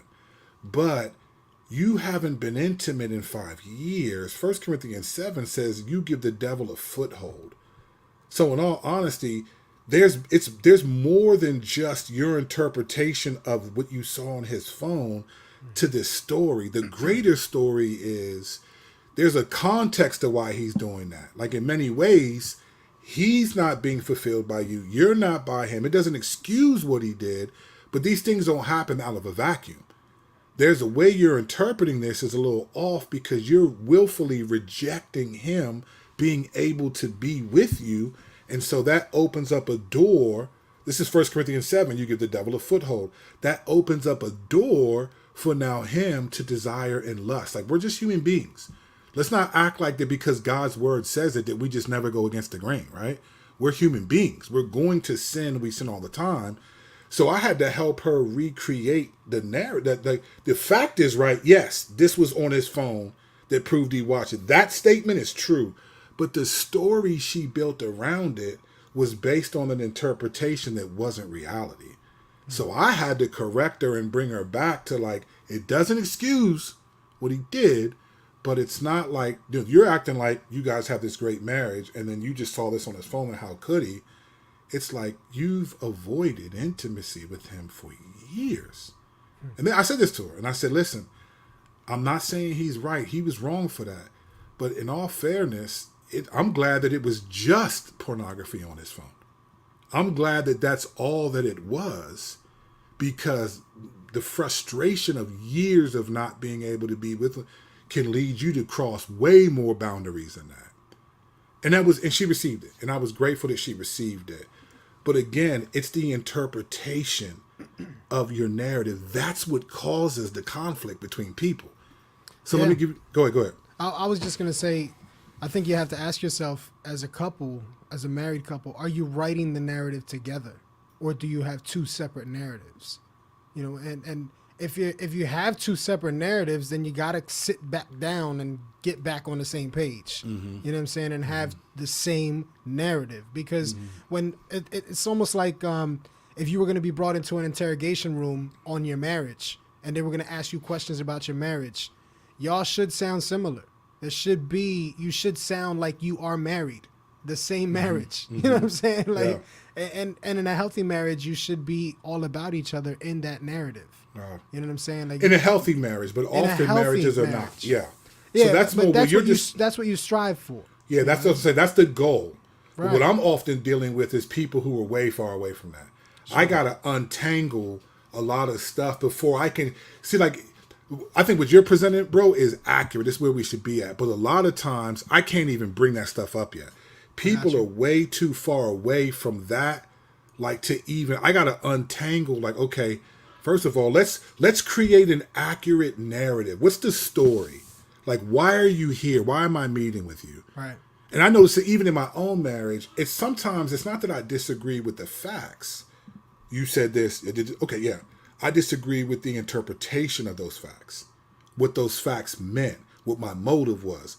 The way that it happened. See, that's where I'll push back, and it sounds like, oh, you're just being defensive. It's like, well, no, I categorically reject the story that's coming out of this. It's easy. Interpretation of facts is huge. Yeah. Let me prove it to you. Let me use one biblical example to prove how serious interpretation is. All right? Let's go to an all familiar passage in Genesis 3. All right? So listen to this. I'm going to read it. You know the story. I'm going to read a couple verses. Just bear with me. I'm going somewhere with this. I promise you. All right, listen. It says, now the serpent was the most cunning of all wild animals that the Lord God had made. He said to the woman, did God really say you can't eat from any tree in the garden? The woman said to the serpent, we may eat from the trees in the garden, but about the fruit in the middle of the garden, God said, you must not eat it or touch it or you will die. And Satan, in verse 4, no, you will not certainly die, the serpent said to the woman. In fact, God knows that when you eat of it, your eyes will be open and you will be like God, knowing good and evil. All right. We know that story familiar. Let's talk about, here, let me give you an example of what I mean. So Satan approaches Eve. And I have a theory about why he approached Eve. I won't share it right now because it's a little theologically different than where I'm going. But I have a real theory about why he approached Eve and not Adam. But that's a different story. He goes to Eve and he says, did God really say you can't eat from any tree in the garden? Listen to what Eve says. Here's what she says. We may eat from the fruit of the trees in the garden, but about the fruit of the tree in the middle of the garden, God said, you must not eat it or touch it or you will die. Okay? Here's a problem. God never said if you touch the tree, you'll die. So there's only a couple of things that could have happened here. When God created Adam, at least in the way the narrative rolls out in Genesis 2, God created Adam first from the dirt, breathes into Adam the breath of life. He creates Eve from Adam, right? And then we see that they're together. This is bone of my bone, flesh of my flesh. So one of two things happened. Either Adam told Eve, because Eve wasn't created yet when God gave the parameters for what you could and couldn't do in the garden. We know this from the narrative of Genesis 2. So either Adam told Eve, you can't touch it or you'll die, or Eve added that part, if you touch it, you'll die, right? Someone added to that, right? What does that mean? They took God's word and interpreted it a particular way, and the application was, you can't even touch it or you'll die. That's not what God said. Now, the Bible doesn't give us all the details, but I think that Satan used that to kind of expose, like, even the thought of, like, man, you can't even touch it or you'll die. I think that interpretation, that whether Eve got that from Adam or it was her own interpretation of what God said, it was not the accurate story. Right. And so that interpretation of God's word led to sin coming into the world. Because if you look at what it says of the Eve, this is why I think this is fascinating. So when Satan says in verse 4, you will not certainly die, the serpent said to the woman, he said, in fact, God knows that when you eat it, your eyes will be open and you'll be like God, knowing, so deciding good and evil, right? Then listen to what it says in verse 6. The woman saw that the tree was good for food and delightful to look at. How did she get to that conclusion? God never said that. Satan didn't say, hey, look at that fruit. Like, isn't it good? Aren't you hungry? Isn't it amazing? He didn't say any of that. He just said, if you eat of it, you'll be like God, knowing good and evil. But she says to herself, man, the tree is desirable. It's good food, delightful to look at. And it's desirable for obtaining wisdom, right? And she said, and it's good for food. Like, it was like Satan. So she's interpreting all of this herself. Mm-hmm. You see, so that interpretation, that adding to God's word, interpreting that I can't even touch it, that's not what God said. He could have been like, no, you can touch it. You can look at the fruit, you can hold it in your hand, just don't bite it. Just don't eat of it. He didn't say anything about touching it. So what you have is this bad interpretation contributes to sin coming into the world. And guess what we inherit from Adam and Eve? Bad interpretation. Yeah. Bad interpretation of truth. So that comes, and then even in Genesis, right, the punishment of Eve, right? What was the punishment said to Eve? Your desire will be for your husband, but he will rule over you. There'll be conflict. Yeah. Your interpretation of his role and his interpretation, it's going to be affected now because you did this. There's conflict. Yeah. So marriages inherit, so we all inherit from Adam and Eve an interpretation of every narrative. Yeah. This is why Bible interpretation is key. This is why pastors say, let's try to understand and interpret the Bible. Stories are to be interpreted, and every marriage is a story. Every situation, and what you will fight over with your spouse will be the interpretation. No one says anything objectively. No one's neutral. So let me tell you how you get around this if you're in this place, if you find yourself in this place. This is what I've learned to do with my wife. I don't do it all the time, but when I'm focused, this is what I'll say. If I say something and I can tell she's offended or something, I may say this. Okay, what do you hear me saying? What is it? What do you hear me communicating? And often she'll say something like, well, I feel like you said it. And I was like, no, okay, that's not what I mean. That's not what I'm saying. It's fascinating how you can think someone's communicating something and that's not it. And let me just give you a frivolous example to make the point. I was counseling a couple today and I looked at my watch and I said, oh, wow, it's 11:12. Now, I jokingly said to them, did you guys interpret that like I said that so you could leave? And they were like, they laughed about it. Like, they didn't say that they did, but they thought, yeah, that's something that we could have thought. Like, maybe that was your way of saying it's time to leave. I didn't say that because of that at all. I was just surprised at how fast time flew because I was counseling them. It seemed like it was only 30 minutes and it's an hour plus later. But their interpretation could have been, oh, he said that because he wants us to go. So they start grabbing their stuff. It's like, no, you guys don't have to leave. I got more time. I slotted this much time for you guys. But their interpretation of me saying, oh, wow, it's 11:12, made them think, or potentially made them think, oh, he wants us to leave. You see what I'm saying? This happens so much in interpersonal relationships. And Satan is always confusing our interpretation. So it's important to say, okay, so what do you hear me saying? And then it's like, oh, okay, all right. That's not what I mean. I wasn't saying I needed you guys to leave. Then I might say, so why do you think you interpreted it that way? And then that's how you get to the bottom of it. But a lot of times in marriage, we don't realize we're fighting over the interpretation of facts, like an event. This happened, this is what was said, this is that. And then we attach interpretation that oftentimes is just not reality. So even now today, I'll say stuff like this. So what do you mean by social justice? Or what do you mean? You can't even, nowadays, people are so personalized language that you just don't know, you don't know what nothing means anymore, right? So you have to figure out, what do you mean by this? What do you mean by that? Let me make sure I understand what you mean. And that this is a rule that I think a lot of couples are in a lot of conflict and challenge because of this issue. Yeah, I think so too. I think, it really comes down to self-justification. 100%. You're going to try to self-justify. If you're offended by someone, you heard something, you have to distort the truth to a certain degree in your favor to self-justify so that you can now take the stance that makes you feel guarded and safe. Because defensiveness is something that comes up in marriages for sure. 100%. You have to tear down your walls of defense. You'll learn that, It's just and most of the people who are watching the marriage, this. I'm not saying some of y'all got to be like, yep. It may not be obviously to the extremes of some. I'm using extreme examples for a reason. Everyone I counsel is not in this place, but often, it's the same idol, different altar. It's just like hurt. Like you're saying, the hurt signs will help you identify self-defense. Languages. Defense mode. You know what I'm saying? Like that's a big one. It's a big one, and I think it's something that if you pay attention to it and understand what the enemy is doing, what he's attacking, like with Eve, he's attacking. Did God really say? That's an interpretation question. That's what he's attacking. Did God really say you can't eat from the trees in the garden? That's an interpretation question. He was checking on her to see. Look at Jesus in Matthew 4. Jump off of the pinnacle of this building, for it is written, God will raise up his angels to protect. That's an interpretation issue. He's interpreting the Bible, trying to that's what the Lord attacks our interpretation of truth, of events, of situations. And often we don't realize that it's our interpretation. We just think, so like everyone said, what do they say today? Live your truth, right? Everyone talks about your truth. Nah, fam. You're talking about live your interpretation of a reality that you see and experience.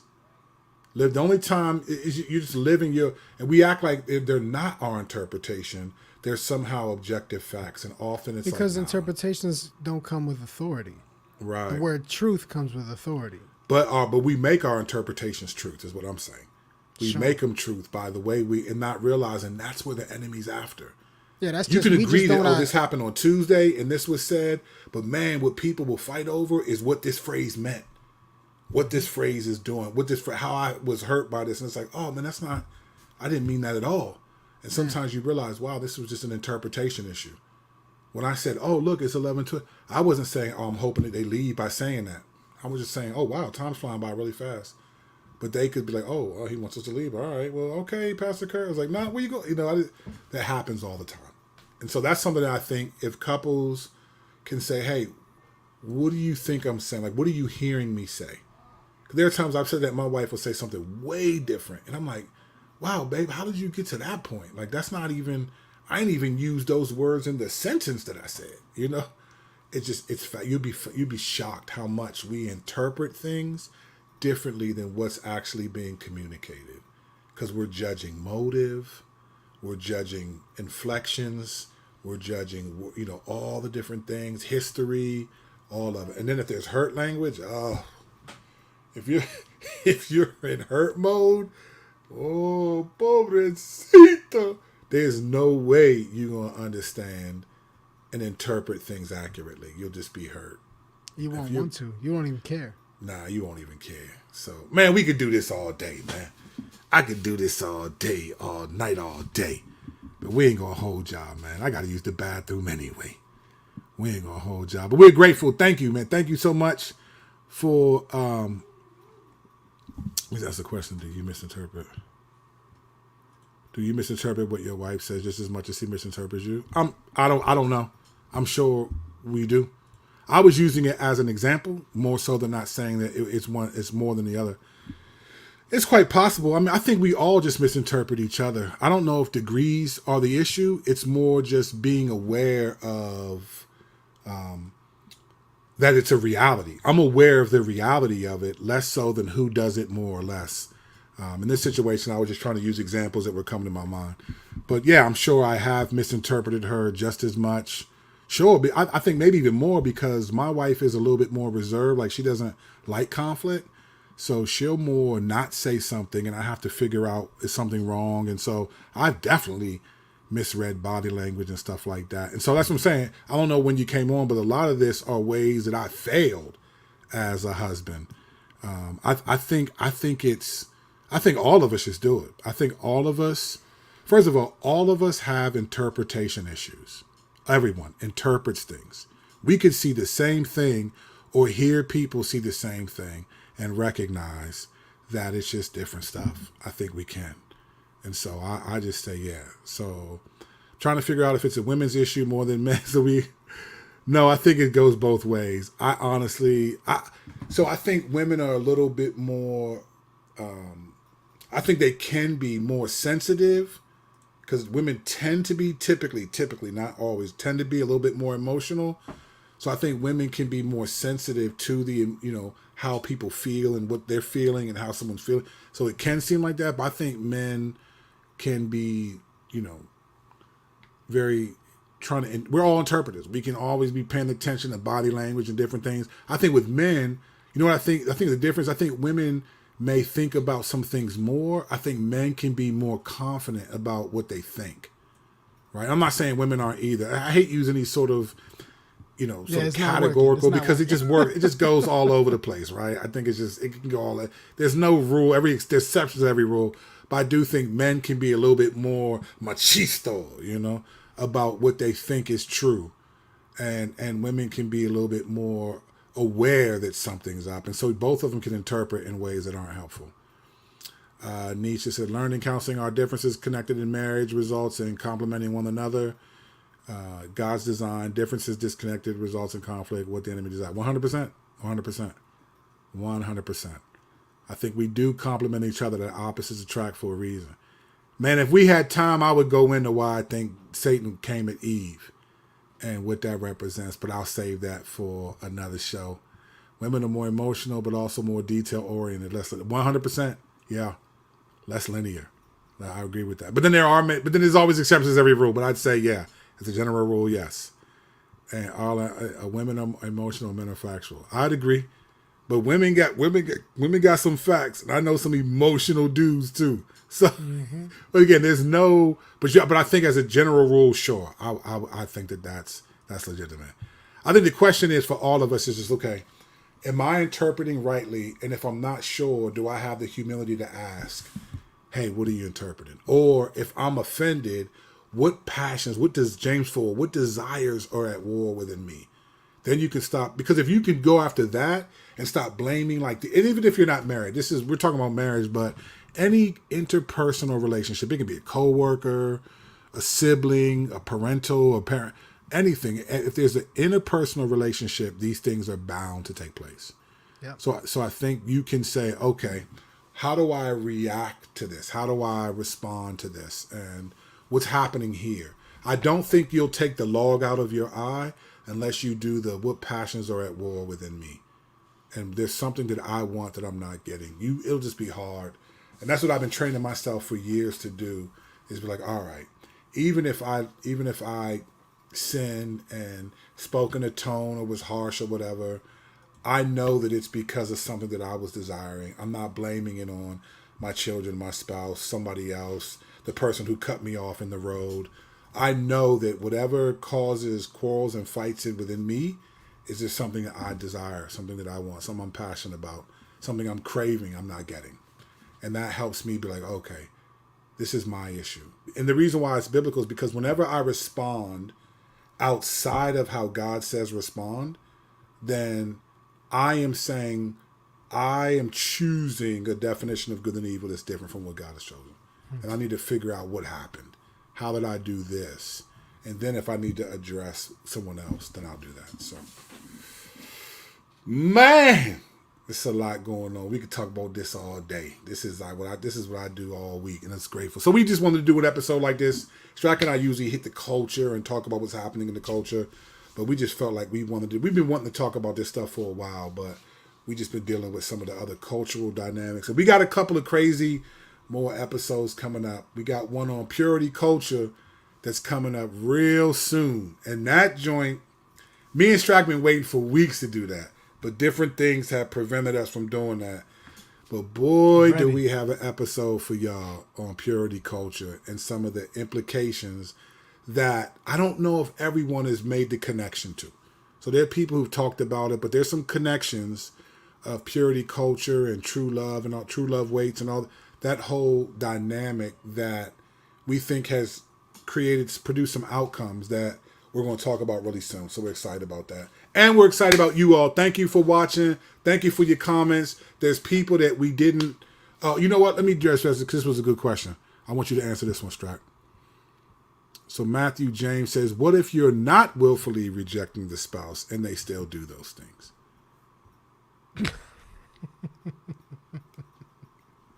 Yeah. Die to self? No, I'm just not. I listen. So you would have to know the situation. I mean, you'd have to know the people, what to say, how to sit there and have a conversation with them.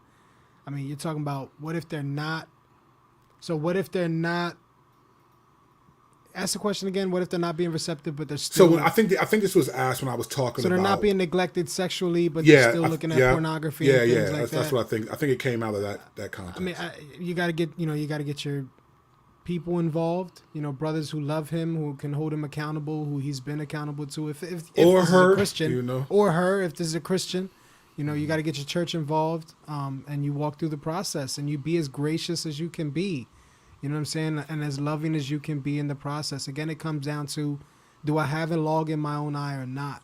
You know, because listen, your spouse may fall this time. It may be you next time. You know what I'm saying? Like, that's just the same way we walk with any brother or sister in Christ. We should always be gracious, loving, and kind, and walk with them, you know, as if though we're carrying a wounded warrior. Not an enemy, you know. That's the difference. Yeah, very well said. Yeah, I just think sometimes this is where I think we just need help sometimes, man. You just need help. It's not like there's no shame in it. I you know, man, there's so much I could say. I just think couples, be careful of trying to protect the image that you have. Right. Some people would rather would care more about looking like they have it all together than humbly acknowledging that we don't and we need help to get it together. That's good. Yeah. And I think too many couples do that, man. And that's what I was getting at earlier when I said about ultimately the Lord is the one who will judge our marriage. Yeah. You know, so. Yeah, just like, you know what, it's okay to not be okay sometimes. We all go through it. Like this is the concern about best friend. When it's your best friend, everything's just, you know, we should be able to figure it out. We're best friends. It's like, nah, man, sometimes you need other people. And I personally think the Lord will allow conflict and different things to happen so that you're not so dependent on your spouse that you don't need him or others. Listen, I firmly believe marriage and parenthood are the two greatest tools in sanctification that 100%. The Lord uses. Yeah. 100%. And I mean, the reason why I think that is because those are two of the relational dynamics that you're around. You're going to be sinned a lot against these people, and you have to forgive them repeatedly. There's no marriage or any functional relationship between two people where you don't have to forgive them. You're imitating God by forgiving people. If you're like this, if I'm on like this is why I said about marriage, because it can happen growing up, but once you get married, for all intent purposes, whether you're introvert or extrovert, it doesn't matter. You're married now. And so when you can separate from people and not be around them. You can be like, I'm just going to take some time to myself and not be around people for a couple of days but that's not how you might just move away from the problem. Oh man, there's so much I want to say, but I'm not going to go there. I'm just going to say this. Marriage forces you to have to forgive others, and parenting, forgive and be forgiven in ways that you don't have to in other relationships, because the commitment is not the same. Even with a sibling, you can just go your own way and be like, I don't talk to my sibling, we're not close. All that stuff. So I think he's right, man. I don't say that because people who are single can feel like, oh, what does that mean? That doesn't mean you can't objectively glorify God to the highest. No. But marriage and parenting create unique opportunities to have to imitate God and constantly forgiving. The secret to a good marriage to me is the willingness to forgive other people, your spouse, for their shortcomings in parenting. I mean, that happens in the church as a whole. You know, I mean, how often are we sinned against, or do we sin against each other in the church? 100%. You know, those are the relationships. You know, you have the church, your spouse, your children. This is where this really your workforce. Yeah. You know what I'm saying? 100%. Like those kind of relationships. So, yeah. Yeah, real talk. But we can go on for days. We'll have more talks about this and get back to, because there's a lot I wanted to say, I did not say. Because we're going to let y'all go. So we appreciate you listening. If you like what you heard here, like and subscribe to the channel. We'd appreciate that. Feel free to interact with us you'll see all of our, don't forget, as a matter of fact, I'll show you right now. You can find us anywhere. If you're on Twitter, find us at Strack is at his hype man. I'm Curt Kennedy on Twitter. You can go to hishypeman.com and check out everything he's got popping. I hope you have the link I always forget to put I got to put the link for the painting stuff too. Abner's brush. Abner's brush. We'll put that up next time. You got go to CurtKennedy.com. You'll find me there with all the stuff that I'm connected to, social media, music, all that stuff. So we appreciate y'all, man. Thank you so much for riding with us, man. We're grateful for you all. Thank you again. Like and subscribe. Feel free to support us in any way you see fit. There'll be some links at the bottom in the show, in the literature of the show notes. So we thank you so much. And we will be back, Lord willing, next week with another episode that'll be crazy. So having said that, I'm Curt Kennedy. He's Strack the Wolverine. And we're out of here, y'all. Grace and peace.